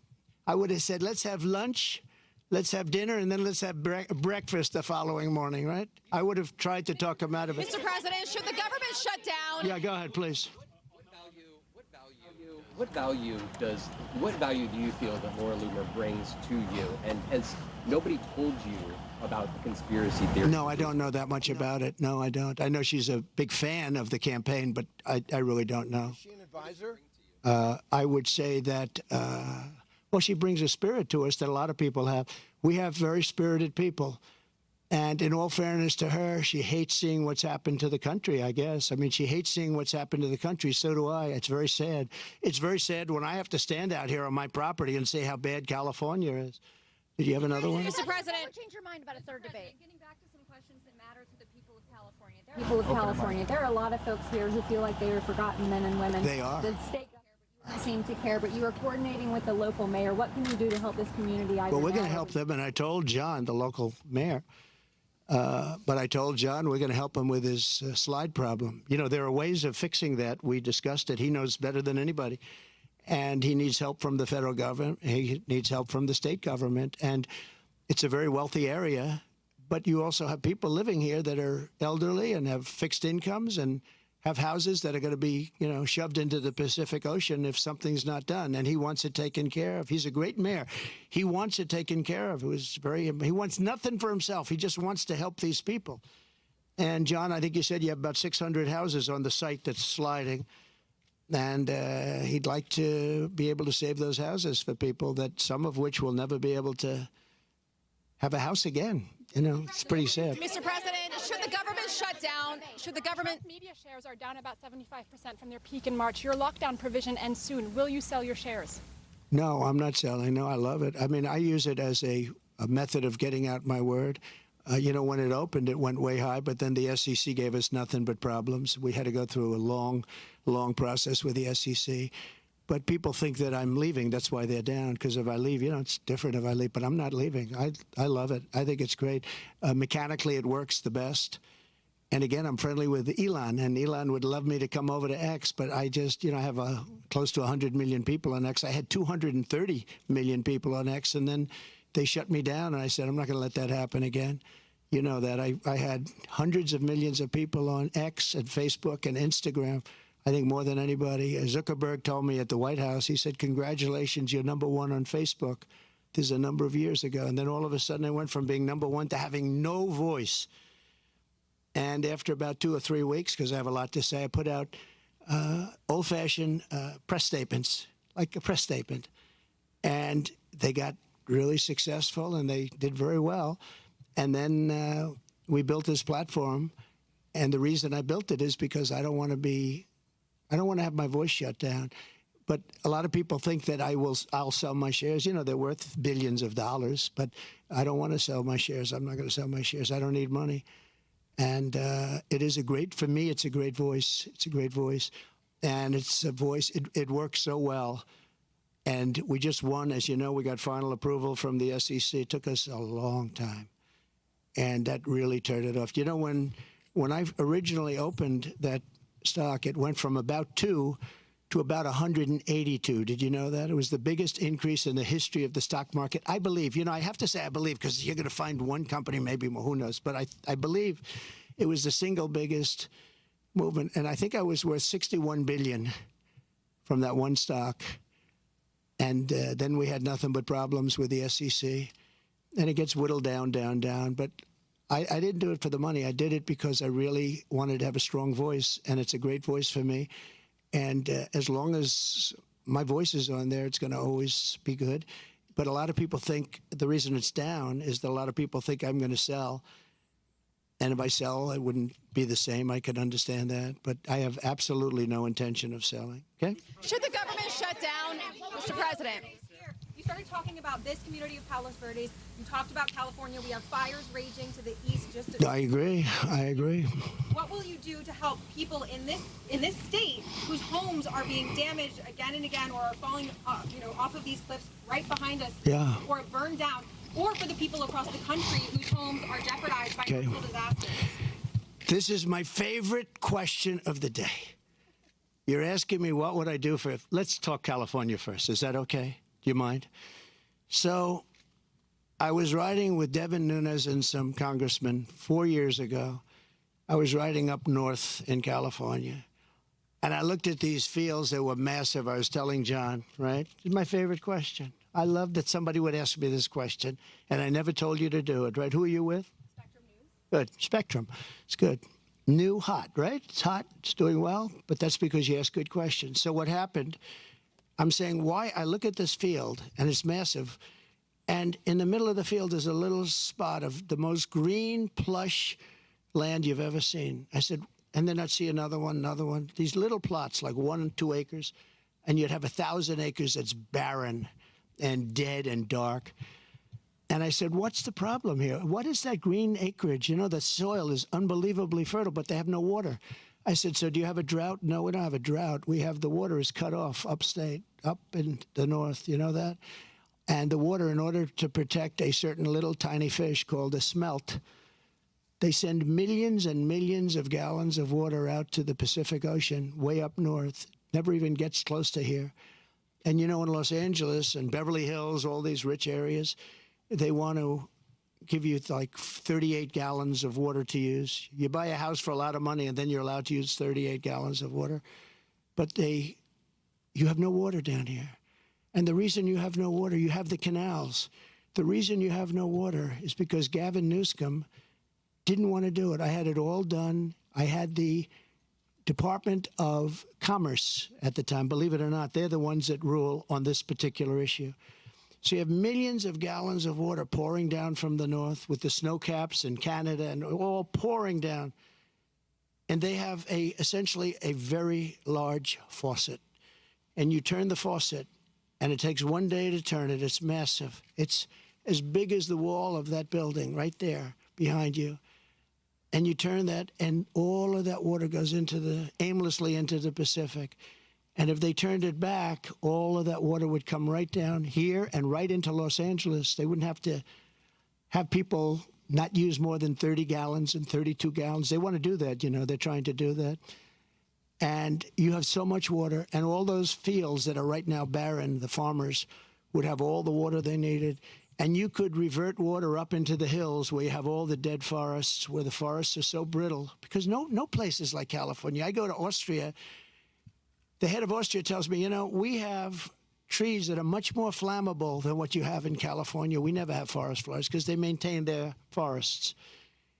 And you have all that water that could be used as water, what they call water flow, where where the land would be damp. And you'd stop many of these horrible fires that are costing billions and billions of dollars by the federal government, et cetera. So one thing I'm going to do for California, vote for me, California. I'm going to give you safety. I'm going to give you a great border.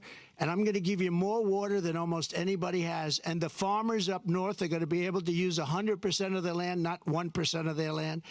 And the water is going to come all the way down to Los Angeles. And you're going to have more water than you ever saw. And the smelt is not making it anyway. In fact, they make and grow smelt because it dies all the way up and down the line, and they put stuff that was artificially made. You know that. So you're going to have water in California at a level that you've never seen before. The farmers are going to do great. Those fields are going to be all green instead of 1% green. And maybe even more important, you're not going to have illegal immigrants pouring into your country and killing your family. You're not going to have the problems that you have right now. We're going to lower your taxes. We're going to bring the car industry back because your car industry is gone. We're bringing it back to Detroit at levels that you'll never see again. We'll bring it back to better than it was 30 years ago. But with this group, everything is dead. The automobile industry is dead. The water coming here is dead. And Gavin Newsom is going to sign those papers. And if he doesn't sign those papers, we won't give him money to put out all his fires. And if we don't give him the money to put out his fires, he's got problems. He's a lousy governor. And he treated me very nicely, and I treated him very nicely when I was president. But he's done a lousy job. But there's a case. I said, Gavin, will you sign? It took him like a month and a half or 2 months, and then he decided for political reasons. And then we got hit with COVID, and we had to solve another problem. But you're going to have so much money, Mr. Mayor. You're going to have so much money from economic activity and growth. And you're going to have water like you never thought. Now, in your case, maybe you don't want so much water. But we'll bypass your beautiful area. But we have tremendous amounts, millions of gallons of water. that's shoved right into the Pacific Ocean where it doesn't make a dent. And all of that water is going to take care of California. And nobody can make a bigger promise than that. You're not going to have to do desalinization plants, which a lot of people want to do. Very expensive to do, but it's better than the alternative of no water.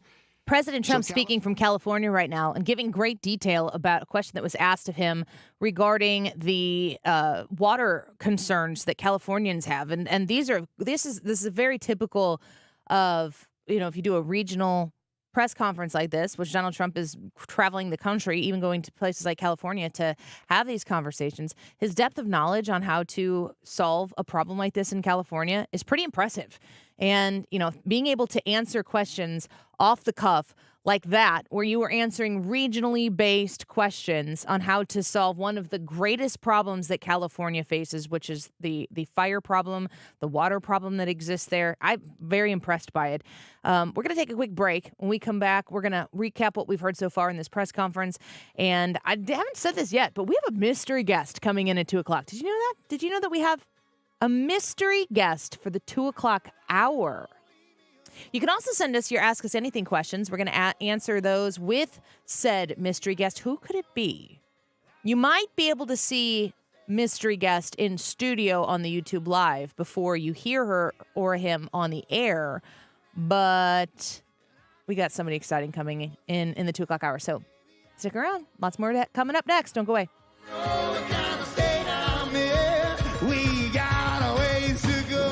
This is the Annie Fry Show. Follow Annie on Twitter @AnnieFryShow.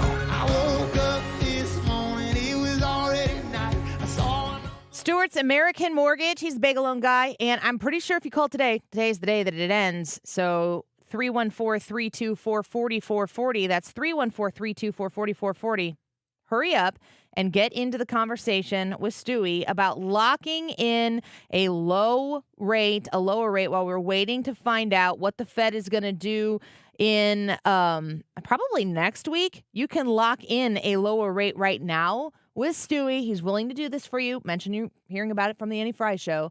And enjoy a lower rate ahead of schedule. You get a week jump on everybody else should those rates get lowered next week. Now, if you lock in that low rate now and they don't lower the rates next week, then you just got a good deal from Stuart's American Mortgage. When you use the bagel loan with Stewie, you don't pay any closing costs when you close on that mortgage, on that refinance as well. I've refied twice with the bagel loan.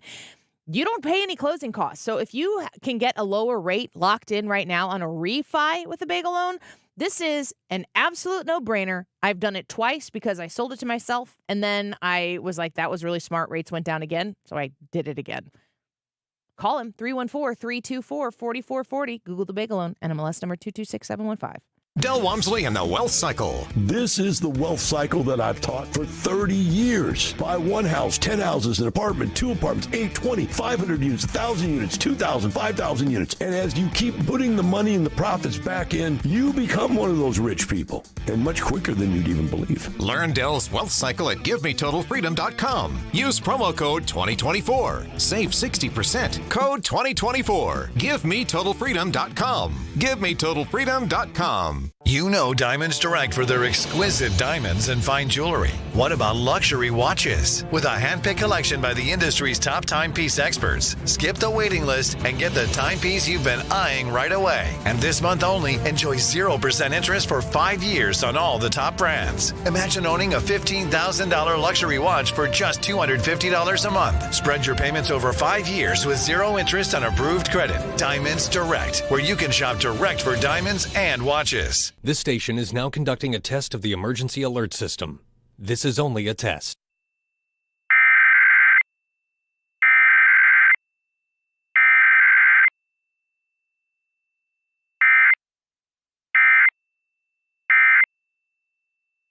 Rhino Shield is far superior to even the best traditional exterior house paint. Rhino Shield is 8 to 10 times thicker than paint and comes with a 25-year transferable warranty. Rhino Shield is the only ceramic coating company that has been chosen by Disney, This Old House, and 3 times on HGTV's Curb Appeal, where every episode is concentrated on unpainted brick, bonds and seals to stucco, wood, hardy, block, color lock, masonite, and more. No better product for those steel aluminum-sided homes that have become, chalky and tired looking. We coat sloped and flat roofs to extend their lives too. After 15 years, we've got a great reputation and a superior product. As long as it's affordable, why wouldn't you do it? Before you make the costly mistake of painting with traditional paint, you'd be best served to call Rhino Shield today. We are the experts and our evaluations are free. 877-25-RHINO or 877-25rhino.com. Tell them, ladies. No paint, don't Rhino. Go Rhino Shield. Never paint your house again. Rhino Shield.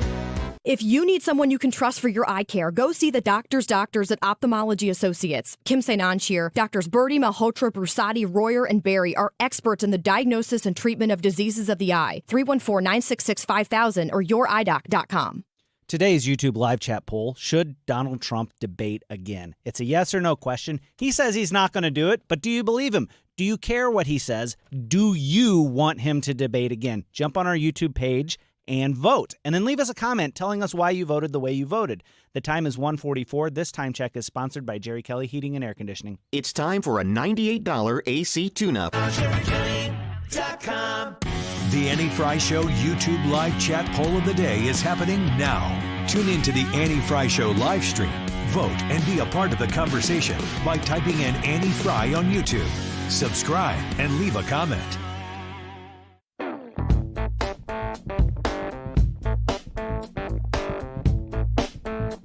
This is the Annie Fry Show. Follow Annie on Twitter @Annie Fry Show. I went down to the crossroads, fell down on my knees. I went down to the crossroads, fell down on my knees. Asking Lord for mercy, so help me if you please. I went down to the Welcome back to the Annie Fry Show. Thanks for being with us this afternoon. That YouTube poll, should Trump debate again, yes or no? We've got a lot of comments coming in. It looks like we've got over 200 votes so far. What are y'all saying about it on the chat? We did take phone calls earlier. Christopher said, saw the independents' immediate reactions in the last debate, tracked with Republicans' reactions. Fairness dictates yes on Fox. Data shows no, not needed. Betsy says, no, he did ask for 3 in the beginning, and she only accepted 1. He did still do the town hall by himself on the 4th, and I remember he said he'll see if she someone took that down, shows up or not. So yeah, Betsy's saying he's done enough. Vicky says no. If you don't know who you were voting for by now, and after witnessing 4 years of each of them, you shouldn't be voting. It is never going to be a fair debate if he keeps agreeing to what she demands. I want to play for you this clip from it's from Springfield, Ohio. It's from a man who is from Springfield, Ohio, and he's a homeless advocate, and he's somebody who works with homeless people in this area. He talks to them, he goes to see them, he participates with them. And he went to a city council meeting, I believe it is, and he's standing at the podium and he's sitting there talking, and he really puts a sense of reality to the scenario that we're watching unfold and be talked about in a political way with Donald Trump in that debate.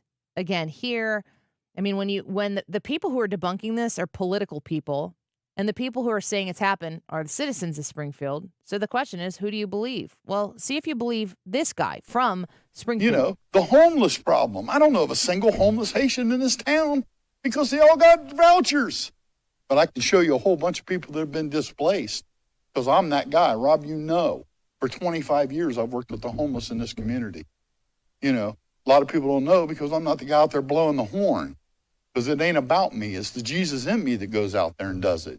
Trust me, there's days I'm tired, but I'll get into homeless camps that nobody in a suit and tie will walk into. None. They trust me because I've never let them down. You know, and guys, if you don't think it's here right now, in October, we are getting ready to hit a wall here. There is not any relief for the homeless. The homeless people in this community are not the people you think they are, the squatters that aren't happening. It's not there. There's veterans. Come see me. I'm not real hard to find. Ask anybody on the street. They'll tell you how to get a hold of me. I'll take you there. And no, they don't want your toothpaste and your peanut butter sandwiches. They want you to come up with a solution to why they're displaced, why they lived in a house. I personally know, and I'll testify under oath, my hand to God, somebody that lost their house. They were there 7 years. The landlord said, hey, I need you to move out, find a temporary place. I'm going to remodel it, and then you can come back. Thank you, It was a Barron. lie. They moved him out, tripled the rent. Thank you. Follow Thank you for the speaking. money. That's the end part there of what this guy is saying makes a ton of sense. He said that these people who are being relocated, specifically here in Springfield, Ohio, they're not the homeless people. You know who is homeless? He talks about somebody he knows personally that was asked to move out of his apartment so that it could be renovated. And once it was renovated, he's now charging triple. To whom, do you think? Who's paying that? Again, a lot of people might be saying the government, but guess who pays the government for what they pay for? You. And those residents of Springfield, Ohio. There's a real problem. I mean, I think everything's getting wrapped up in the cats and dogs thing, and I understand. And every time I come across one of those remix videos and I listen to that song, I have it in my head for another 2 hours. And I'm going to try really hard not to think about it right now so that I don't sing "They're eating the cats and the dogs." Oh. It's maybe overwhelming the story right now, but this is an issue that is being talked about for real. And it's an important issue to discuss. The relocation of these migrants into maybe your town next. And they don't assimilate. I don't know how just because you're not in favor of this doesn't mean you want bad things to happen to these people. But, there are not enough resources to go around for the people who are here already. And when we're importing people the way that the Biden-Harris administration is importing people, and, going back to the conversation we had at the beginning of the show with Michael, talking about that border bill, that bipartisan border bill that Donald Trump came in at the end and squashed. It's because the bill sucked. The facts of the matter of that bipartisan bill, when we talk about, and Kamala Harris mentioned this at the debate, putting all of these new agents on the southern border to help address the situation, the Democrats are talking about streamlining the process to get people into the country. The bill was to make it easier to get into the country and to put the pressure on individuals to report back into the court system in like 2 or 3 months instead of 2 or 3 years. They're still not going to come back and report into the system. They're not going to show up for their court date. We don't know where they are. We don't know where the children are. And we don't care where the children are because a Democrat is the president. How sick is that? Do you have any idea the dramatic amount of child sex trafficking that has become an incredibly lucrative industry under Kamala Harris's watch? In her line, please, if I hear it one more time, and I know I will, I'm the only one on this stage who is prosecuted, and I don't know what the whole line is, but the illegal immigrant criminal, whatever, in California. Yes, you're a prosecutor. Donald Trump was not a prosecutor. He also was not a politician. But her whole long list of, I'm the only one in this race, I'm always waiting for the end of it to end with, like, I'm the only one who's done this on Tuesdays. Because it's so specific. The idea that you've done this as a part of your job as Attorney General in California, let's pause for a second and everybody pivot. over to the West. How is this problem handled right now in California? How are they doing? How is everybody feeling over there about immigrant crime and resources that are being funded by the American tax dollar? Are we looking at where Kamala Harris was prosecuting crime and going, job well done? We would like more of that everywhere. Hell no, we're not doing that. It's a disaster. It's a mess. The problem is more out of control than it has ever been. When she goes back to brag about her time as a prosecutor in California, don't forget between then and now, she was a senator who was bailing people out who were burning down your cities because we decided for a summer to hate police officers. Yes, it's frustrating when you're living in the upside down. Yes, it gets under your skin when you realize that the things that they say to you to make you feel better in the moment than the scary orange man to the side, that this is the sell for you. This is what they're trying to sell for you. Anything is better than Donald Trump. What do you mean anything is better than Trump? How can you say that? Anything is better than Donald Trump. Just think about how he makes you feel. And then watch him when he talks. When he talks to you, he's angry. That we don't want to go back to that anger and that hate. We want to move forward to joy. So you're just going to say those words and think that American voters are going to be like, okay. Forget about the fact that I can't afford my groceries. Forget about the fact that I can't afford to put gas in my car to take the trip that I wanted to take. Forget about the fact that I can't enjoy my hard-earned dollar the way I used to be able to enjoy my hard-earned dollar. You want to talk about joy? Being able to live off the money you make and maybe even have a little bit extra to put in the savings account afterwards. No, Kamala Harris's plan that she told us in the debate earlier this week. Do you know what Kamala Harris's plan include? The details that she gave us? Like the only details she gave us is to give $25,000 of your money away to somebody else so they can get in a home? What about that person in Springfield, Ohio that was living in an apartment for 7 years and then when told, I need you to bounce out of here for a second, would like to redo the place, would like to fix it up for you. Oh, sorry, you can't go back. The government's going to pay times 3. Are you telling me that you're not pissed off when you see this? And then, of course, your candidate, the one who's actually going to fight for you when they become the president of the United States, is he supposed to be chill? We're not chill. This is not chill. We are not in a chill situation. We're actually in a pretty dire situation. And God bless America that we have a man who's running for office right now who can do something about it. And yeah, if he's not as articulate as you would like him to be, folks, you voted Joe Biden into office. And he just was talking today about creating black jobs. And I am not exaggerating at all. This is the truth. This is the timeline. You are here. It doesn't make sense. You think you want better. But if the fantasy of having some super clean and polished politician in this race who is got, 10 out of 10 in every category. We don't have that candidate. That candidate isn't there. One of them is going to fight for you. One of them is going to fight to get into office and take from you and to give it to other people that they are importing here with plane tickets that you pay for. Guys, this is the easiest test question ever. Good grief. Oh, Trump. It's just simple. We'll be right back.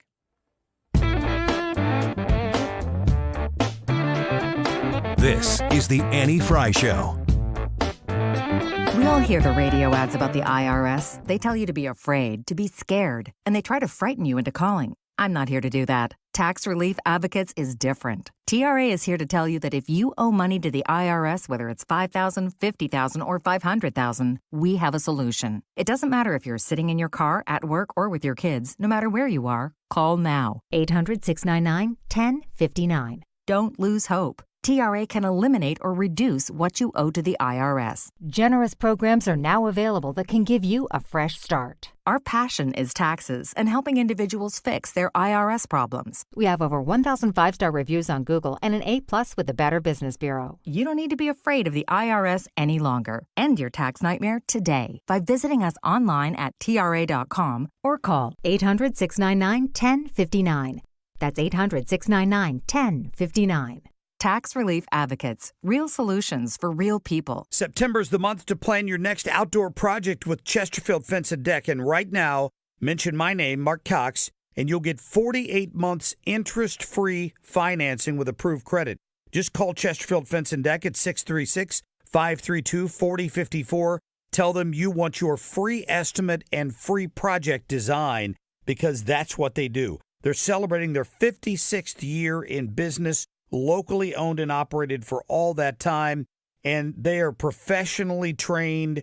They have a lot of pride in what they do. You're going to love visiting their showroom. If you need inspiration, go visit them in the Chesterfield Valley. The beautiful wood and vinyl fences and decking material are unbelievable. The custom sunrooms, the screen rooms, the pergolas, the patios, they can make your dream yard become a reality.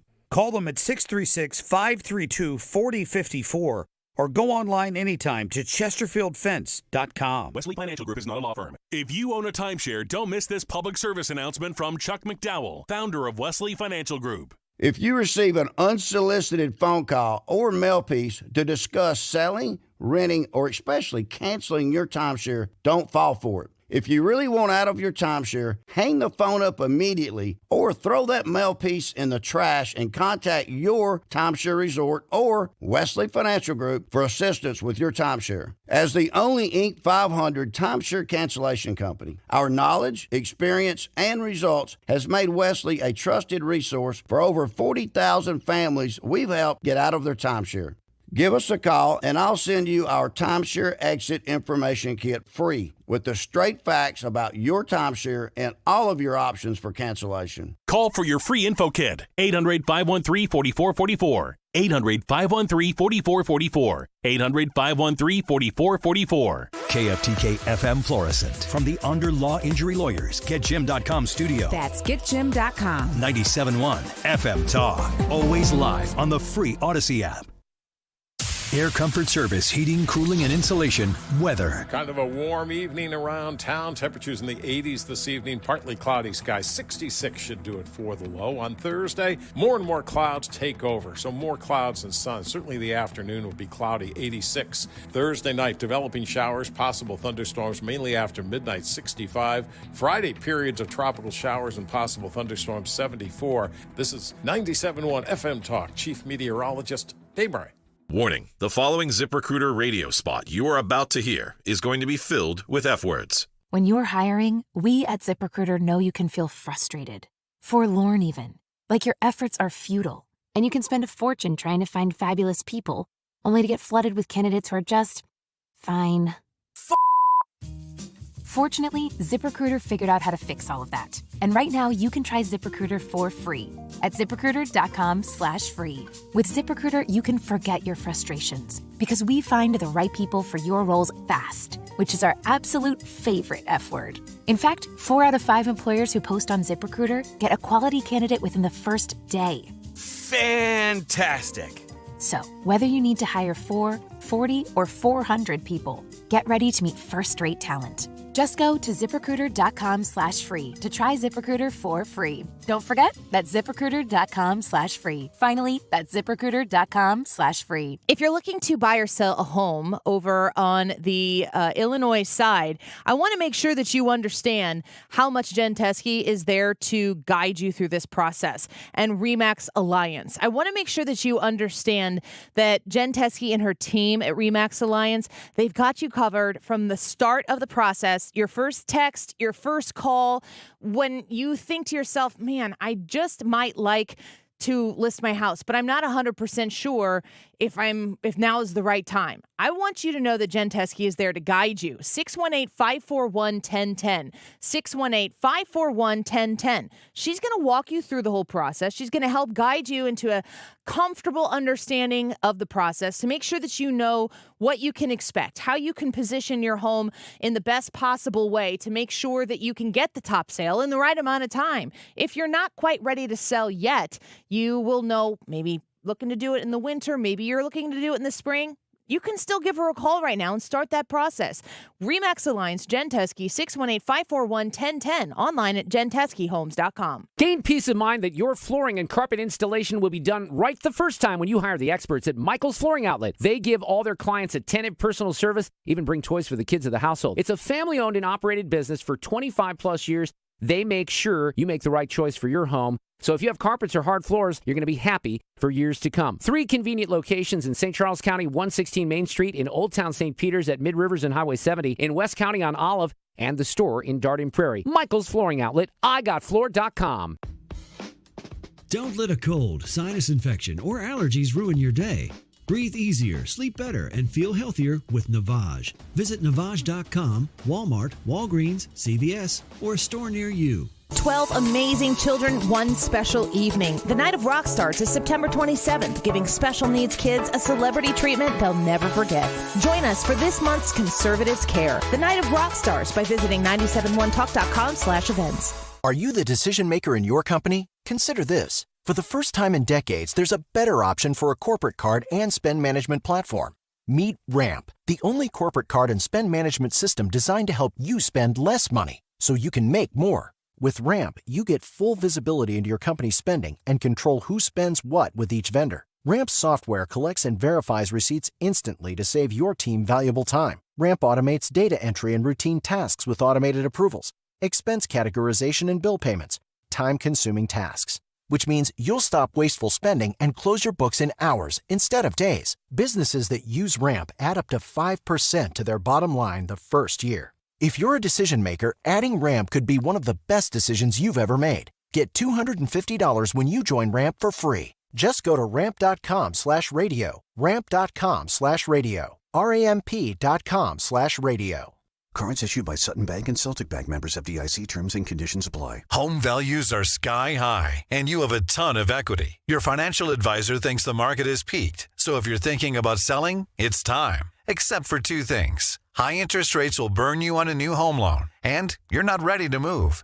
Savvy financial advisors suggest TrueHold's new Sell and Stay program. It's ingenious because they buy your home now while its value is high, but you can stay in your home as long as you want with an easy, affordable lease. Smart, right? TrueHold will make you a solid cash offer, not a lowball offer like the others. It's based on your home's current value. The cash is yours to travel, pay off bills, or secure your retirement. And again, you can stay in your home with a comfortable lease. TrueHold covers property taxes, insurance, and maintenance. See how much TrueHold will pay for your home today. Call 1-855-300-9993 or visit TrueHold.com. The smarter, faster way to cash out your home's value without moving. That's TrueHold.com. That is exactly what I needed to hear. They got someone here knows what they're talking about. Left up, left right, gotta love this American ride. Like, you need to take some time to get the full picture. Come on, turn the radio on. It's Saturday and I won't be long. Don't get me wrong, I love the ladies. I mean, they rev my engine, but they don't belong in the newsroom. It is Anchor Man, not Anchor Lady. What do you want from me? I'm not America's sweetheart. Goodness sake, kid, keep your voice down. Your father's listening to the radio. I'm not America's sweetheart. This is the Annie Fry Show. Well, welcome back to the Annie Fry Show. It's 2 o'clock on a Friday, which is why we hear that from Ryan Wiggins, who's not here because he's on a boys' trip. Because, you know, he needs his time with his boys. We do have a mystery guest in studio right now, and we haven't said who it is. And this person is standing in Ryan Wiggins' spot. And we're going to get to that guest here in just a second. But I want to remind you about the YouTube live chat poll. If you're coming to see who it is, we'll pop this person up here on the screen before we say who it is on the air. But, yeah, there that person is. I want to remind you to vote in the YouTube live chat poll. Should Trump debate again? Yes or no? And let us know why you think the way you think. We'll get to those results at the end of the show. Also, we're going to do Ask Us Anything with our mystery guest. And I guess it might help a little bit if we tell you who it is. Hannah's back in the studio. I'm so happy to be back with you guys. Everybody seems to be pretty happy that you're here as well. Oh, my heart is so happy. Hannah, when did you officially accept the morning position on Y98? My last day on the Annie Fry Show was September 1st, 2023. So you're a year. It is. It has already been a year. That's crazy. I know. And you've grown so much. You just won a big award here in St. Louis. Tell us about that experience. Thank you. So I won Best Local Radio Host from the St. Louis Headliners. Hooray. Thank you. I was so honored. I was up against great people. Was not expecting to take home the title. I was just honored to be nominated. So yeah, that was really, really awesome. I never really am proud of myself, but that was one moment in my career where I was like, wow. Why aren't you proud of yourself? You guys know me. I never am. That's just not really who I am, even though I called myself conceited back like 2021. We were doing an AMA, and I accidentally used conceited in the wrong way, and I'll never forget that. Neither will the fannies, probably. So how much have you grown? I mean, you grew your abilities and your experience from the time you started. I remember the first day that you were working the show as a fill-in part-timer, kind of like on a day-to-day. We've got several producers out there who are filling the gaps while we were waiting to replace, we miss Abby, who was our associate producer that we share with the Mark Reardon Show. So we're waiting to fill that position. Ethan has filled in a lot for that, but yesterday was his birthday, and he missed that part of being in the studio with us on his birthday. But we've got some fill-ins out there, and it's always great to see faces out there. You were one of those people. Was it the fall when you? I think it was kind of. It was around October, actually, because I was turning 20 years old. It was your birthday almost. Yeah. October 2nd? It is. Yep, that is my birthday. It's one of my other friends' birthdays, so I remember that one. Yes. But you were just sitting out there, and I was like, I think I like her. It was like the first day I met you. It really was. Yeah, I remember that exactly. I remember you walked in with your makeup bag, and I thought it was so cool that you could do your makeup like at work, and you took a chance on me, and it just blossomed from there. You were willing to put me on air. I was shaking in my boots, and I was so nervous. I had never done like real radio before, and you took a chance on me, and it was the biggest blessing. It is a rocket-like launch. G-Whip says Hannah needs to do a time check. Oh, jeez. I probably wouldn't even be able to do it correctly. Oh, that's okay. Ryan never does. Time is 2:10. It's brought to you by Jerry Kelly Heating and Air Conditioning. Think that's the tagline? You should play the Jerry Kelly drop right now so we can count it. So since you left us, Hannah, you have been on the morning show, the Brett Mega morning show on Y98. Out of complete and total respect to Hannah, I'm not going to get into politics or any of that stuff with her, because what you're doing over there is you make people smile in the morning. You bring people into their day without the weight of a lot of this stuff. How different is it?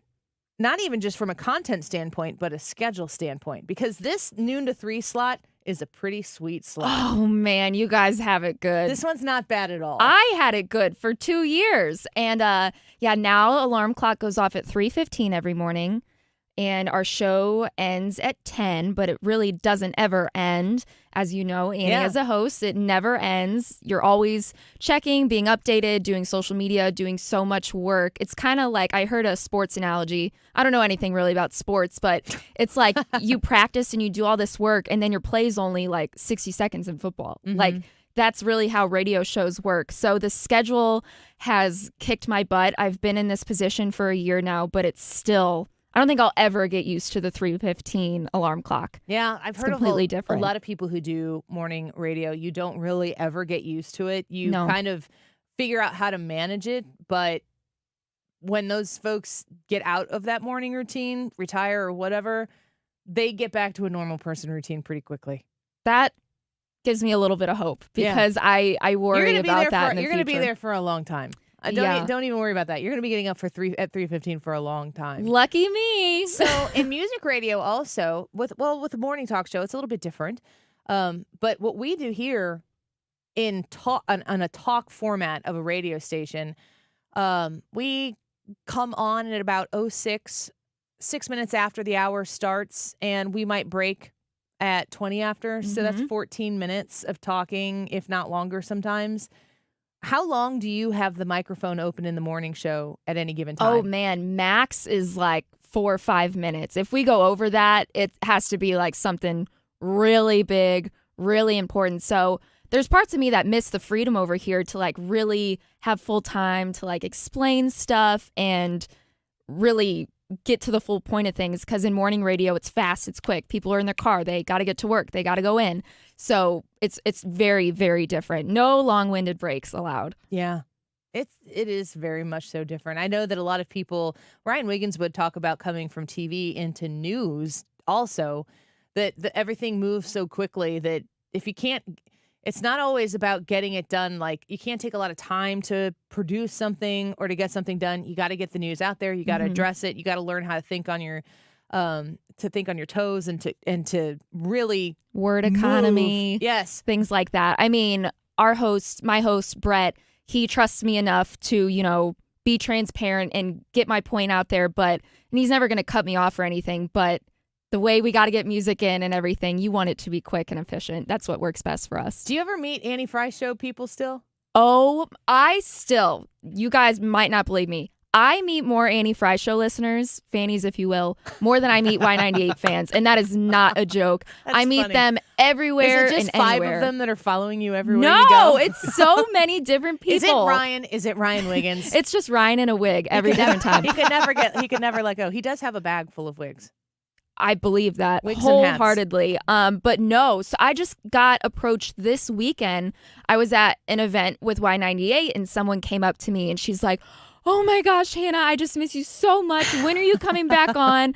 I just got an Annie Fry Show t-shirt." I'm like, "Oh girl, I got like 6 of them." Yeah. And a special edition hat that there's only one. Yes. I still have it. I still hold on to that and I always will. Well, that's great. We're excited that you could come back with us. Ryan is on vacation and Ethan is on a family trip, and we thought we need to look and see who we can ask to come in here. And Hannah was my first ask, and I was like, there's no way she's coming in at 2:00 on a Friday. I didn't nap today for you, Annie. Oh man, that's awesome. Worth it. Did you caffeinate? Do you drink caffeine? Yeah, now I do. I really didn't have a choice. I'm on energy drinks now, and I got an iced coffee today. I'm on energy drinks now. It's like a prescription. Yep. So Hannah, if you are not familiar with Hannah, if you're newer to our show, because it has been a year since you've been part of the crew, Hannah started out as our associate producer. It was part-time at first, right? It was part-time for a long time. It was part-time at first, and then it became a full-time job.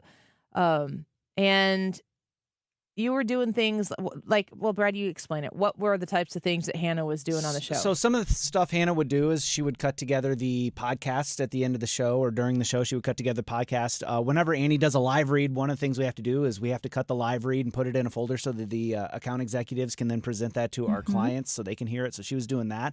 But she would also come in and she would do certain little segments with the show. You would answer the phone, screen calls, manage the stream. There was a lot Hannah was doing as an associate producer. Podcasting. Yeah. Never missed a second of the show. Yeah. I loved it. Still love it. Well, thank you. It used to be great. Make the AFS great again. So we're going to do some Ask Us Anything, and you're going to stick around for that.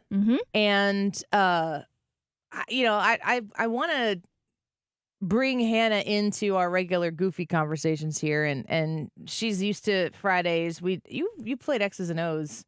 Oh yeah, quite a bit too. We don't have that because Ryan's not here this week. But if you have questions for us, if you have any questions that you would like to ask us, if you go to the Annie Fry YouTube channel, you can go ahead and leave a comment there, leave a question, and we comb through these and we ask these questions of the 3 of us in here. Maybe sometimes it'll be specifically just to Hannah. One of the questions that we just got here was from Mark, and it says, "Hannah, do you have a tattoo on your left hand?" I do not have a tattoo on my left hand. I wrote a saying. I wrote "Be sweet" on my hand. If my mother, I know she's watching the AFS live stream right now, she's going to yell at me for writing on my hand. Hi, Mom. But yeah, my other coworker, his mom passed away, and this was like her saying. So I wrote this on here for her and him. That's nice. Yes. No tattoos. No tattoos? Nope. No tattoos. All right, Mark, you got your question answered. All right, if you got any questions for us, come join us on the Annie Fry YouTube live stream. A lot of people there coming to see Hannah, which is fantastic. Come say hi, leave a memory or a thought for Hannah there in the comments, a question for Hannah or for the whole group. And she's going to stick with us for a while here in the 2 o'clock hour, which is super exciting. The YouTube live chat poll also is, should Donald Trump debate again? Yes or no? We'd love to know what you think about that as well. And looking through your comments here, Doug says, no, Trump is not good in debates. His free flow, stream of consciousness style of discussion doesn't bode well in a debate. It would only help Kamala, who's very skilled at remembering lines. I think she's getting better. I wouldn't call her very skilled quite yet. And honestly, I think if Donald Trump had a fair fight, if he didn't have to debate the moderators and the opponent, if he could get a fair debate, I don't think that it looks like it did last time. All right, Hannah's reading your comments. Get them up there on the Annie Fry YouTube channel. Come say hi. Ask us anything when we come back.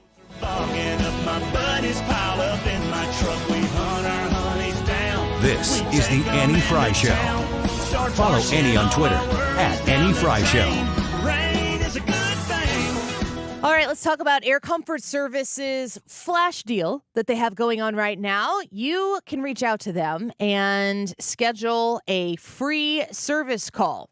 That's almost $100 worth of savings. When you reach out to aircomfortservice.com/flash, you can schedule a free service call, 314-513-0091, 314-513-0091.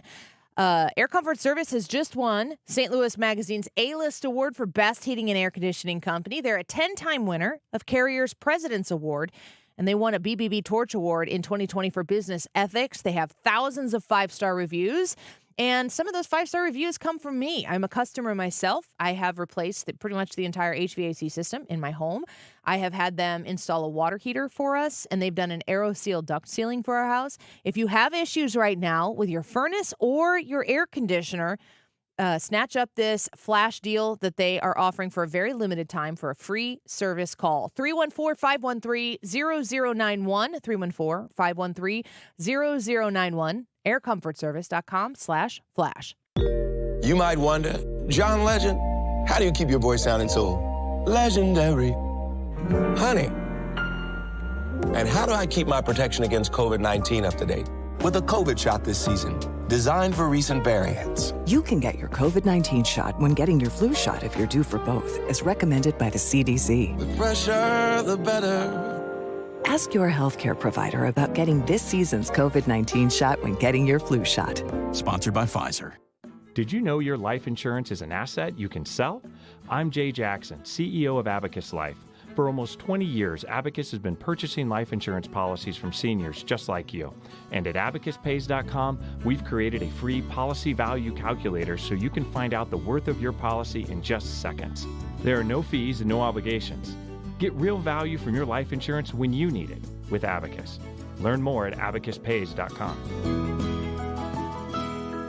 It's not just about watching the game, it's about betting on it. I'm Mike Valeni, and on Cash the Ticket, Jim Costa and I break down every college football and NFL matchup like it's the last game we're ever going to watch. From the best bets to the sneaky underdogs, and of course, as my co-host likes to say, the value. And the one thing we're not going to do is pretend we're professionals. We have fun with it, it's an entertainment product, and it makes watching games a hell of a lot of fun. So Cash the Ticket, follow it in the free Odyssey app or wherever you get your podcasts. We all know how important nutrition is to our health, and now is the time to do something about it. With Neovitin Women's Multivitamin, you can give your body sensible doses of vitamins, minerals, and antioxidants to support your daily health. Created by a St. Louis physician, Neovitin Women's Multivitamin is formulated with our proprietary blend for daily support you won't find anywhere else. Best of all, you can get Neovitin Women's Multivitamin delivered right to your door with our convenient monthly subscription. Go to neovitin.com and sign up for a subscription today. You're listening to the Annie Fry Show live from the Air Comfort Service Heating, Cooling, and Insulation Studio. Air Comfort Service is celebrating 55 years of residential and commercial service, maintenance, and installation of heating and cooling systems. Get in your comfort zone. Visit aircomfortservice.com. This is St. Louis's home for conservative talk. Stream it on the Odyssey app. The easiest way to listen when you don't have a radio. Your home for conservative talk. The Odyssey app for 97.1 FM Talk. Tastes like strawberries on a summer evening, and it sounds just like a song. I want more berries. You're listening to The Annie Fry Show on St. Louis's home for conservative talk. It's so wonderful and warm. Find the podcast, on-demand audio, and more at 971talk.com/Annie. I don't know if I could ever go without. I'm just thinking out loud. I don't know if I could ever go without watermelon sugar high, watermelon sugar high, watermelon sugar high, watermelon sugar high, watermelon sugar, strawberries on a summer evening. Welcome back to the Annie Fry Show. We've got the mystery guest has been revealed. Hannah is back in with us for the 2 o'clock hour on a Friday. Hannah, it is so good to have you back here. We don't get to see each other as much as we used to because you're here in the morning. I get here before the show. So we're like ships passing in the night. But anytime I see you, it's just like old times. I feel the exact same way. That's how you know you really have a good connection, is when you can go without seeing someone for so long and then you see him again and it feels like you haven't skipped a beat. Yep, 100%. We've been watching your rise to fame and being very proud of you. And people are always asking us, when's Hannah going to come back? When's Hannah going to come back? And I made it a decision. I hope I said this to you. First of all, I was very supportive of her when she came to me and said she had this opportunity. You were nervous. Oh, I was so nervous, but you were beyond supportive. Well, yeah. No, please stay and be my associate producer instead of the morning show co-host on Y98. I think that when we found out that was happening and you got the job and you were starting over there, I wanted to make sure you had a very clear, clean separation from our show because it's a massively different ask to be on the morning show in that co-host full-time capacity than to be on a political talk show in middays where people have gotten to know you. So people would be like, get her back on. I'm like, she needs some time to go be herself over there and to figure out what that looks like without ever thinking, I got to make sure Annie is okay with that. No, it wasn't about that anymore. It's just about us watching you succeed, and you sure have. Thank you. So thanks for working us into your schedule on a Friday afternoon. Do you do weekend stuff, or you do appearances from time to time? Oh, always appearances, but I'm not on the air on the weekends. So no weekend stuff. All right. Well, we've got some questions for us on Ask Me Anything, which runs pretty much the way it used to, Hannah. Okay, so you good. remember that from the old days. I got this. Brad? You have to ask me nicely. Don't make me beg here. Ask me anything. Okay, so I want to lead off with a question that's kind of deep. Uh-oh. Here we go. Yeah. If you could go back in time and change anything about your life, would you? Why or why not? So I don't want to know what you would change, but if you would change it. And I keep looking back at my life, and there are things in the past that I think, man, I really wish it would have been different.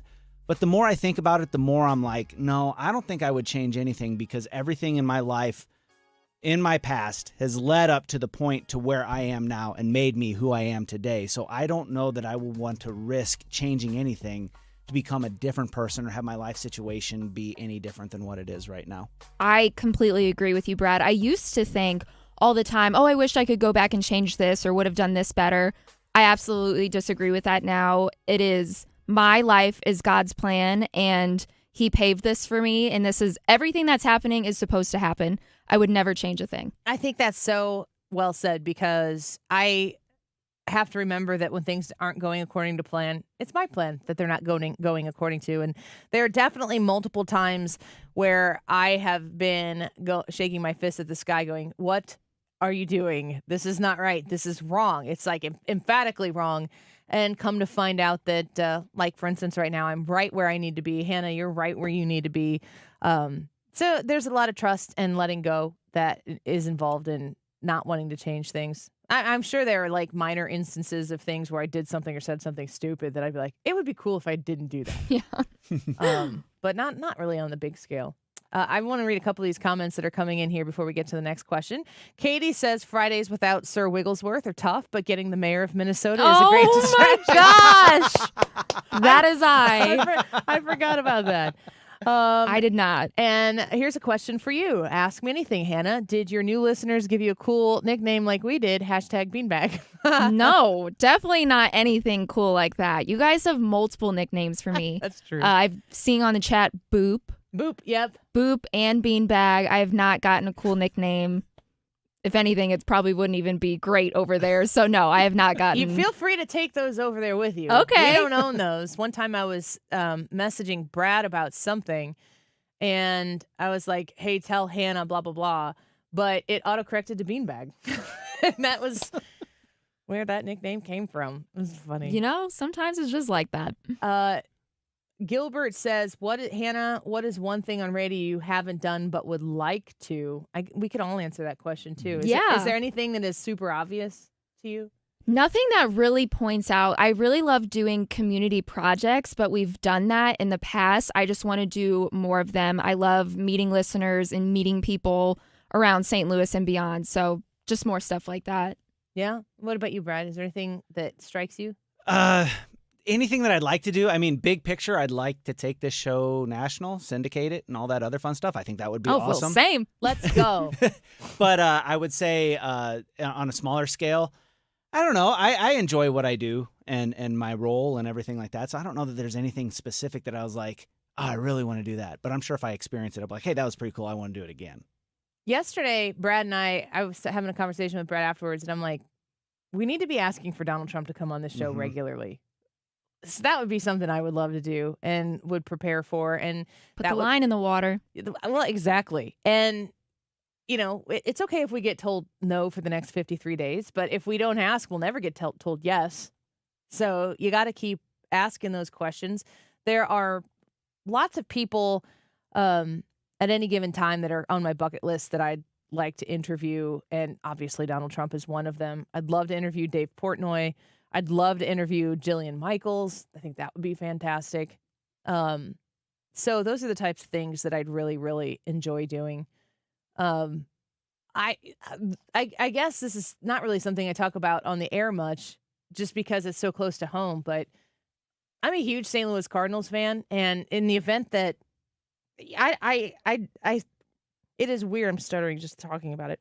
It's weird to think that maybe some of them might listen to the show. Yeah. I mean, I watch what they do. They might listen to what I do. Absolutely. And if that were the case, of all of the people, I've met senators, I've met governors, I emceed the governor's ball for the state of Missouri and met all of the statewide officials in Missouri. I've met some very dignified people, but like the Cardinals are just they're on my television. Just like sometimes I've met people and they're like, "Oh, you look like you sound," or "You don't look anything like you sound," or whatever. But you meet those people and they become human. It would be wild for me to know that there are some St. Louis Cardinals out there that are listening to the show. There's no reason why they would ever make that public. So I understand that I'll probably never know. I'll never know. But I think that would be really cool. And if I were going to be like a fangirl about anything, I would probably be more nervous to meet some of the St. Louis Cardinal greats than I would Donald Trump. Like, really? Oh yeah. I feel like Donald Trump I would like know how to fake that, because I've done that with other highly recognizable politicians before. I would know the things to say that he would want to hear. I don't know what I would say to an athlete. Like your bat. I don't know what I would say. You would be fine. I would hope so, but maybe not. And I'm not usually the person who doesn't know how to handle those situations. So I have faith in you. You would do amazing. They'd want to come back. Thank you. They'd want to do an AMA with you. Maybe not. You have another question, Brad? Yeah, this one is more of a dude question and way less deep. But I want to know what your first car was, and was it, quote, cool? My first car was a Chevy Cruze. It was cool when I got it. I was one of the first people to drive in my grade, so that was just cool enough for me to be able to drive my friends around. But it wasn't like super nice or anything. Actually, like blew up when I was working on the Annie Fry show. And Oh, Annie yeah, that's helped me right. get a new car with Cassins. Yes. So I still have that car. It's a great car. I recommend highly you go to Cassins to get it. I saw you just paid it off. I did just pay it Oh, off. that's yes. awesome. Well done. Thank you. Yeah. They helped me a lot over at Cassins. It was great. Where did you go to pay it off? I went to Gateway Metro Federal Credit Union. I redid my loan with them. They're great. That's Use awesome. code AutoHannah for 20% off. There you go. But yeah, I had a Chevy Cruze. That was my first car. 1991 red Ford Probe. The seatbelts were in the door, and they'd go bzzz, and then they'd cross over your Well, that's fancy. It felt like a DeLorean, but the doors opened in the normal way. Yeah. I wrecked that car. I didn't know that. I drove it into a pickup truck. I was stopping, clearly not soon enough. And it was like wet roads and stuff. And I went in. I hit the brakes and I hit the back of this old pickup truck, and it just like crumpled the front of the car because a 1991 Ford Probe has got a very low, kind of like I don't know, race car looking, sports car looking front end. So I just fit right underneath that pickup truck and totaled that car. I got to look it up. 1991 red I've seen those before. Ford Probe. They were cool then. The headlights flipped up like Brad's affirming me. Like, Yes. No, Annie, that's actually correct. Yes, I know. No, Brad. no. I Pop-up headlights. drove the vehicle. The lights would flip up, and then when only one would flip up, it looked like it was winking at you. Yeah. Two-door. Two-door. Yep. Yes. Pop-up headlights are automatically cool. They were cool then. I don't know that I'd want to drive that car now. Uh, I don't know. I'm really okay with my Pacifica, which That's a great car. says something about me, and I'm A-okay with that. my first car was a 79 Ford Thunderbird, and you guys are Googling it right now. No, I know that one. It was cool to me because it could I could seat 6 in it, and it was a 2-door, and I had 6 seat belts. I had a bench seat up front and a bench seat in the back, and my mom at the time had a Ford Windstar minivan, and that one could seat 7 legally. So I had a quote-unquote coupe/sports car that could seat 1 less than my mom's minivan. So all my friends we would always take my car. Also, it had not pop-up, but they were hidden headlights, and it was vacuum operated, and so whenever you'd pull the knob to turn the headlights on, it sounded like a door opening in Star Trek. It'd be like, because the vacuum system was in the cabin.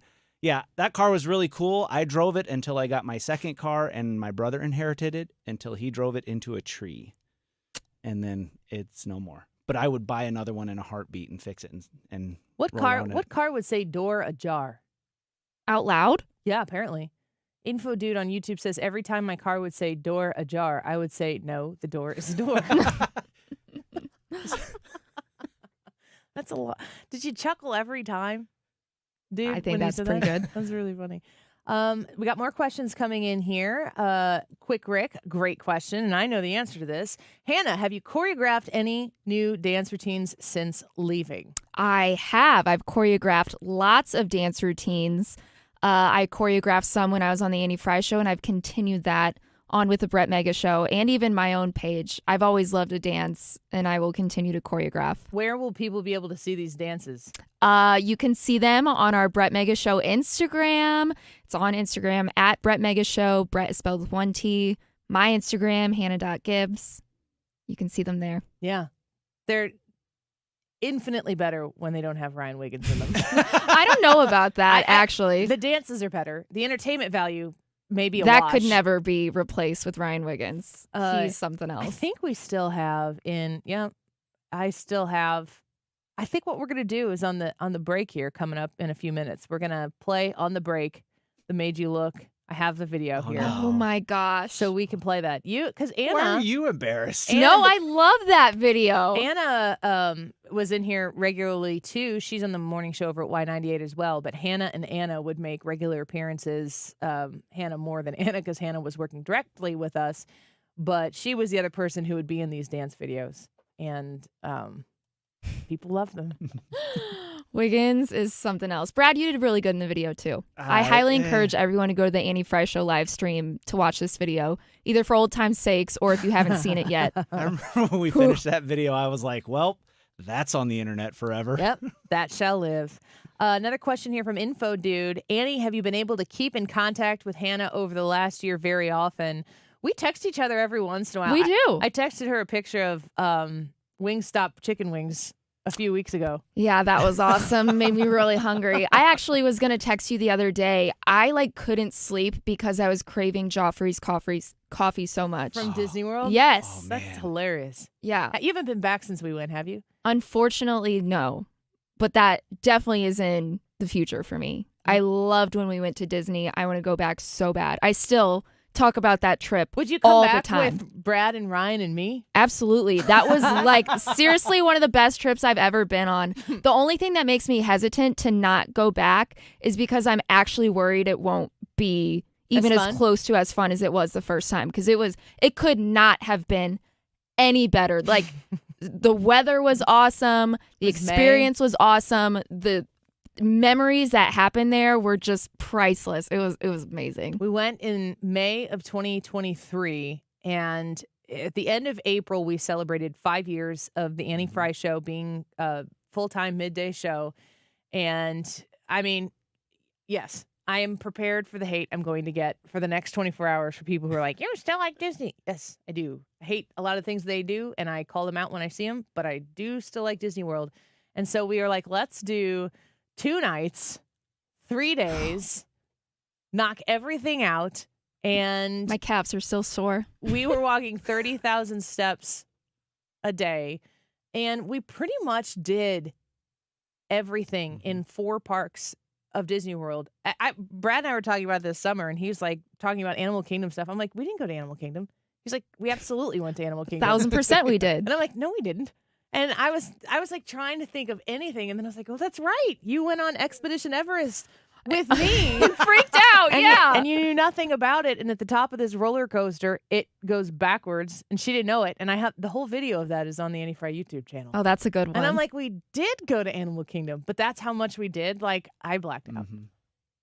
That's what happens. You get like Disney drunk at the parks. It's awesome. At the end of the trip, we were so tired and slap happy. We sat at this table in Magic Kingdom, and we laughed so hard for like 15 minutes straight. We were laughing at the fact that we were laughing.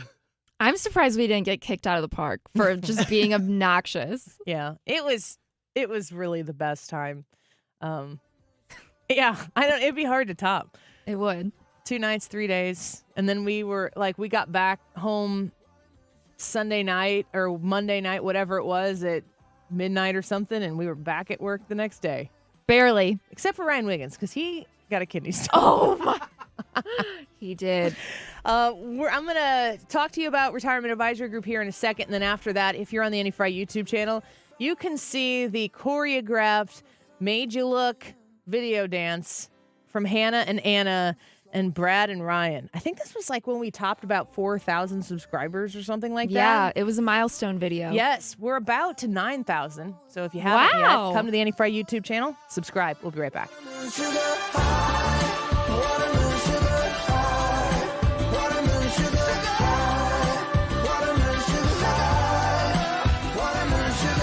This is the Annie Fry Show.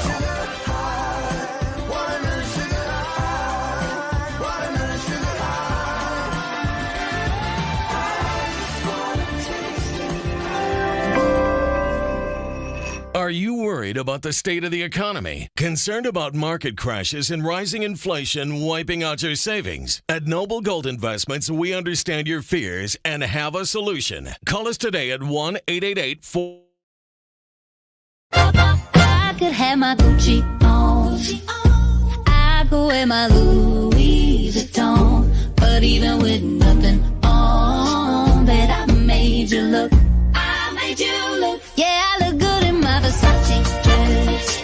But I'm hotter when my morning hair's a mess. But even with my hoodie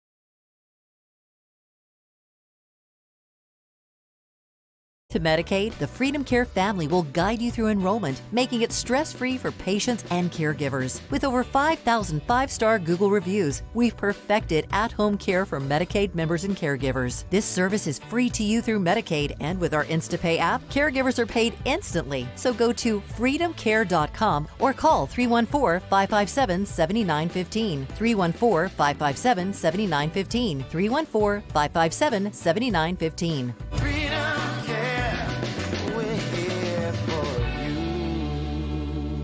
If you're thinking of selling your home, I'm sure there are two things you want: certainty and the most money, right? Hi, it's Mark Cox, and if you've been listening to me for some time, you know the only agent I trust is Gloria Liu with Your Home Sold Guaranteed Realty, St. Louis real estate expert. Here's why she should be your first and only call when looking for an agent. Gloria doesn't make empty promises. No, she provides written guarantees. Now, what does this mean for you? Certainty. Now, certainty isn't the only thing you want. You also want the most money. Gloria is able to get her home sellers more money than the average agent because she already has the buyers. This is why Gloria will guarantee to sell your home at your agreed upon price, or she'll buy it. To get your guaranteed price, call St. Louis real estate expert Gloria Liu at 314-325-6888. That's 314-325-6888. Or visit GloriaHasTheBuyers.com. That's GloriaHasTheBuyers.com. Conditions apply. Gloria and seller must agree on price and possession date. Honesty, integrity, humility, purpose. We're looking for people that share these values. As an officer in the Springfield, Missouri Police Department, you'll train in a state-of-the-art facility, learn special skills, and most importantly, learn that being humble through it all builds a better community. Our next training academy starts soon. Work hard and dedicate yourself to the craft, and I promise you'll have some amazing opportunities. Visit gospd.com for more information. That's gospd.com. Brought to you by the Springfield, Missouri Police Department. Are you the decision maker in your company? Consider this. For the first time in decades, there's a better option for a corporate card and spend management platform. Meet Ramp, the only corporate card and spend management system designed to help you spend less money so you can make more. With Ramp, you get full visibility into your company's spending and control who spends what with each vendor. Ramp's software collects and verifies receipts instantly to save your team valuable time. Ramp automates data entry and routine tasks with automated approvals, expense categorization and bill payments, time-consuming tasks. Which means you'll stop wasteful spending and close your books in hours instead of days. Businesses that use Ramp add up to 5% to their bottom line the first year. If you're a decision maker, adding Ramp could be one of the best decisions you've ever made. Get $250 when you join Ramp for free. Just go to ramp.com/radio. Ramp.com/radio. RAMP.com/radio.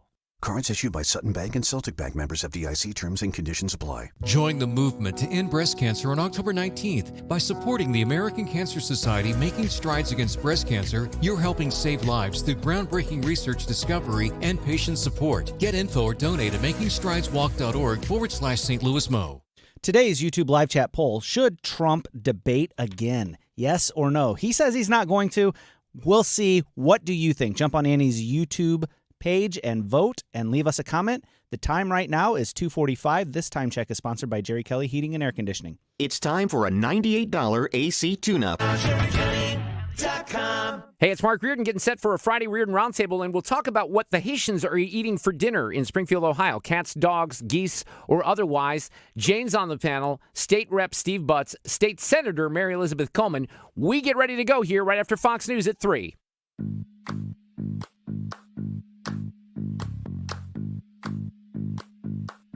You're listening to The Annie Fry Show.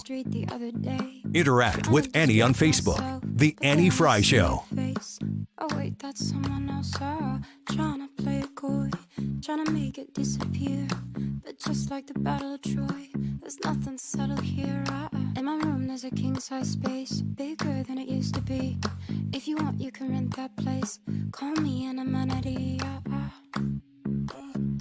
Even if it's in my dreams.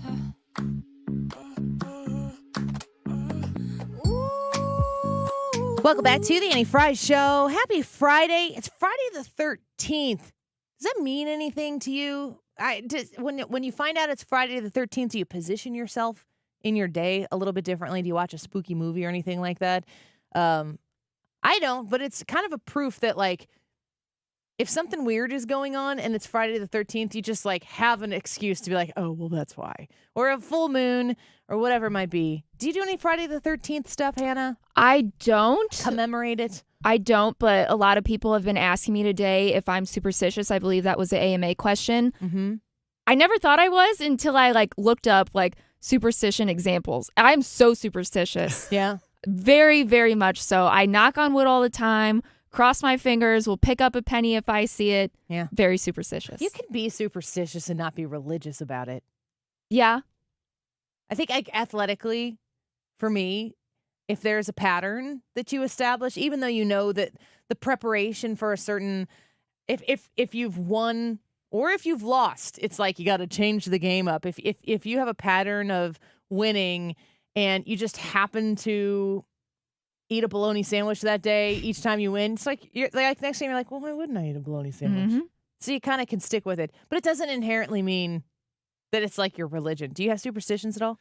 When I play sports, I do. Outside of that, not really. Like no. what? Not. I always have washing your socks. No, they're weird. It's like whenever I swing the bat, I always have to have the bat positioned in a certain way so that I hit with a certain part of the bat. Well, that's technique. Yeah, that's I was gonna say that's just skill. Yeah, I mean, but it's always the same. And if I hit poorly and I look down, I'm like, oh man, I didn't have the bat right. Then yeah. Warm-ups, I have a warm-up routine that I go through. I always make sure that I wear this certain pair of batting gloves. I've got several pair, but it's like these pair work. I get hits with these. The other ones don't. So I just put those in the bag. That's superstition. So, and then I always have to have the number 21 for my jersey. So those are my... Why? Jason Marquis? No, that was my high school number. I don't know why, but I skill. can do Cardinals numbers like it's my job. Are you superstitious, Annie?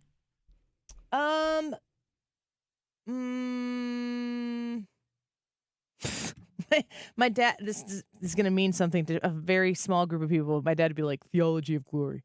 Brad being one of them. Can you, well, we don't need to get into it.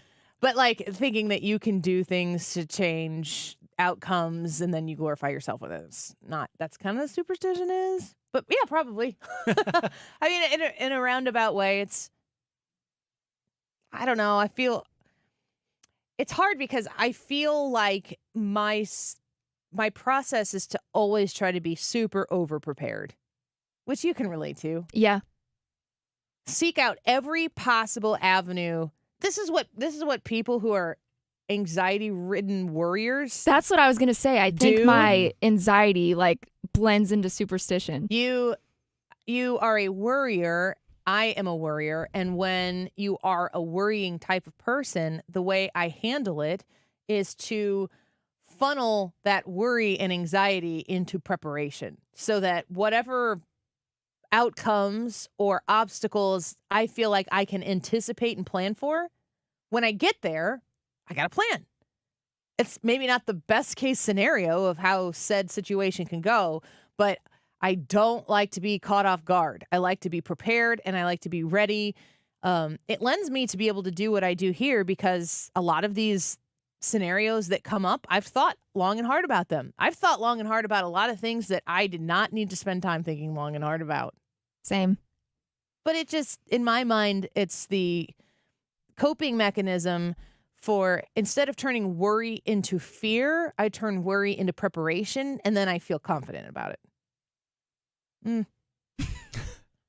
I wish I was like that. I just worry to worry. Well, this is where I hate to say I'm a lot older than you.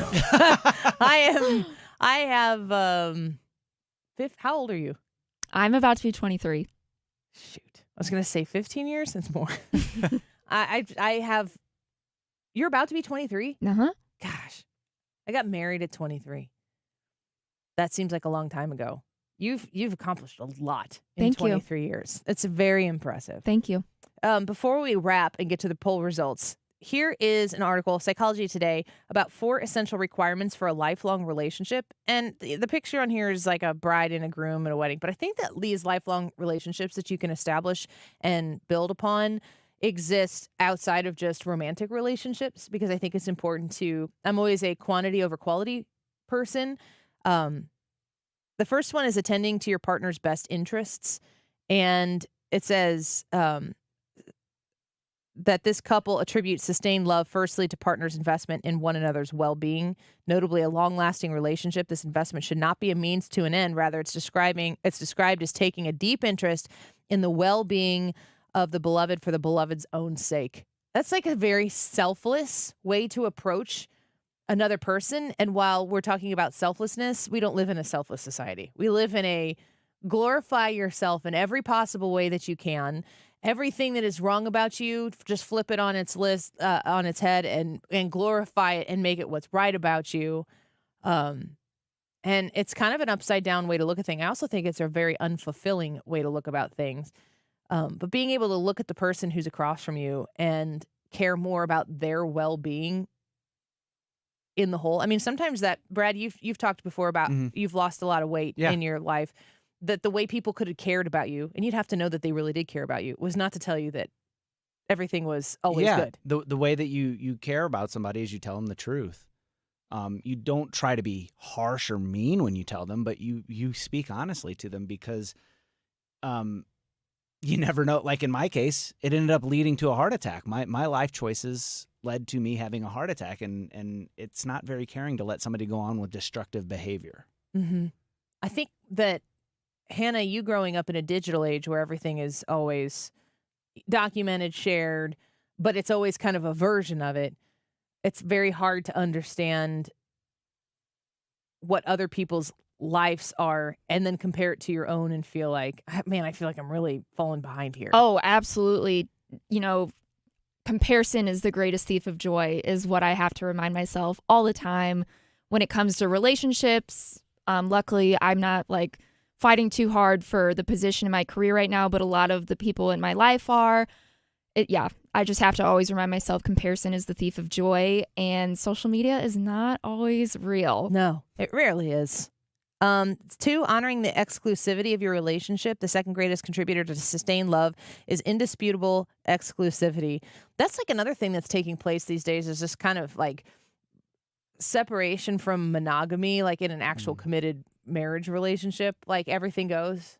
And the more traditional values you implement, it seems the easier it is if you're willing to fully commit to it. It's not easy to commit to very traditional values, but if you are both in a position to do that, it seems like the end result is worth it. But it's a challenge, I think, for sure.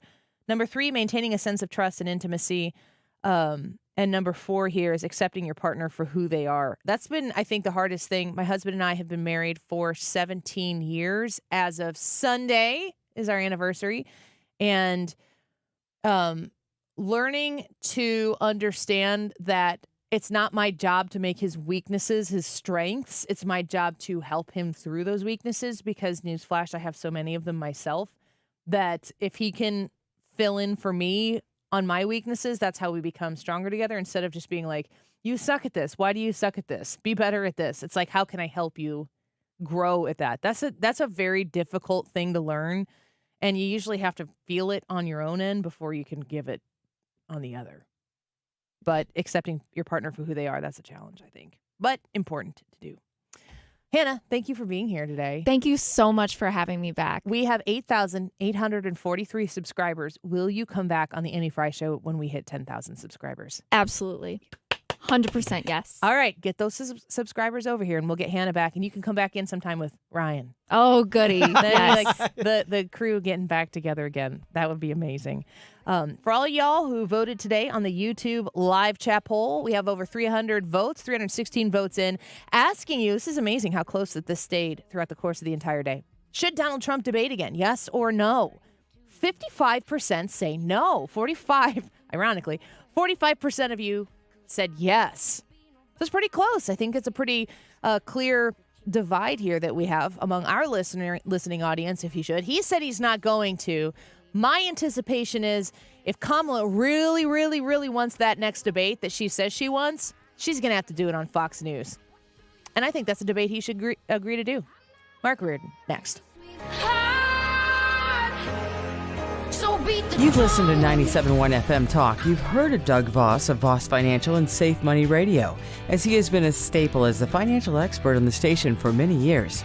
You can hear him on Safe Money Radio several times a weekend right here on 97.1 FM Talk. And you can talk to Doug Voss directly. Here's his number. Call Doug at 844-676-SAFE. That is 844-676-7233. Doug Voss is a registered representative. Securities offered through D.H. Hill Securities, LLLP. Member FINRA and SIPC. Hey, it's Mark Reardon for New Perspective Senior Living in Weldon Spring. New Perspective is just opening. I had the chance to take a tour and meet the staff. I got to tell you, this place is amazing. They offer state-of-the-art independent or assisted living as well as memory care. Imagine your loved one enjoying delicious meals, activities, entertainment, and even an AI fall detection system. New Perspective Senior Living of Weldon Spring is redefining senior living. Visit npseniorliving.com to schedule a tour today. That's npseniorliving.com. We all hear the radio ads about the IRS. They tell you to be afraid, to be scared, and they try to frighten you into calling. I'm not here to do that. Tax Relief Advocates is different. TRA is here to tell you that if you owe money to the IRS, whether it's $5,000, $50,000, or $500,000, we have a solution. It doesn't matter if you're sitting in your car at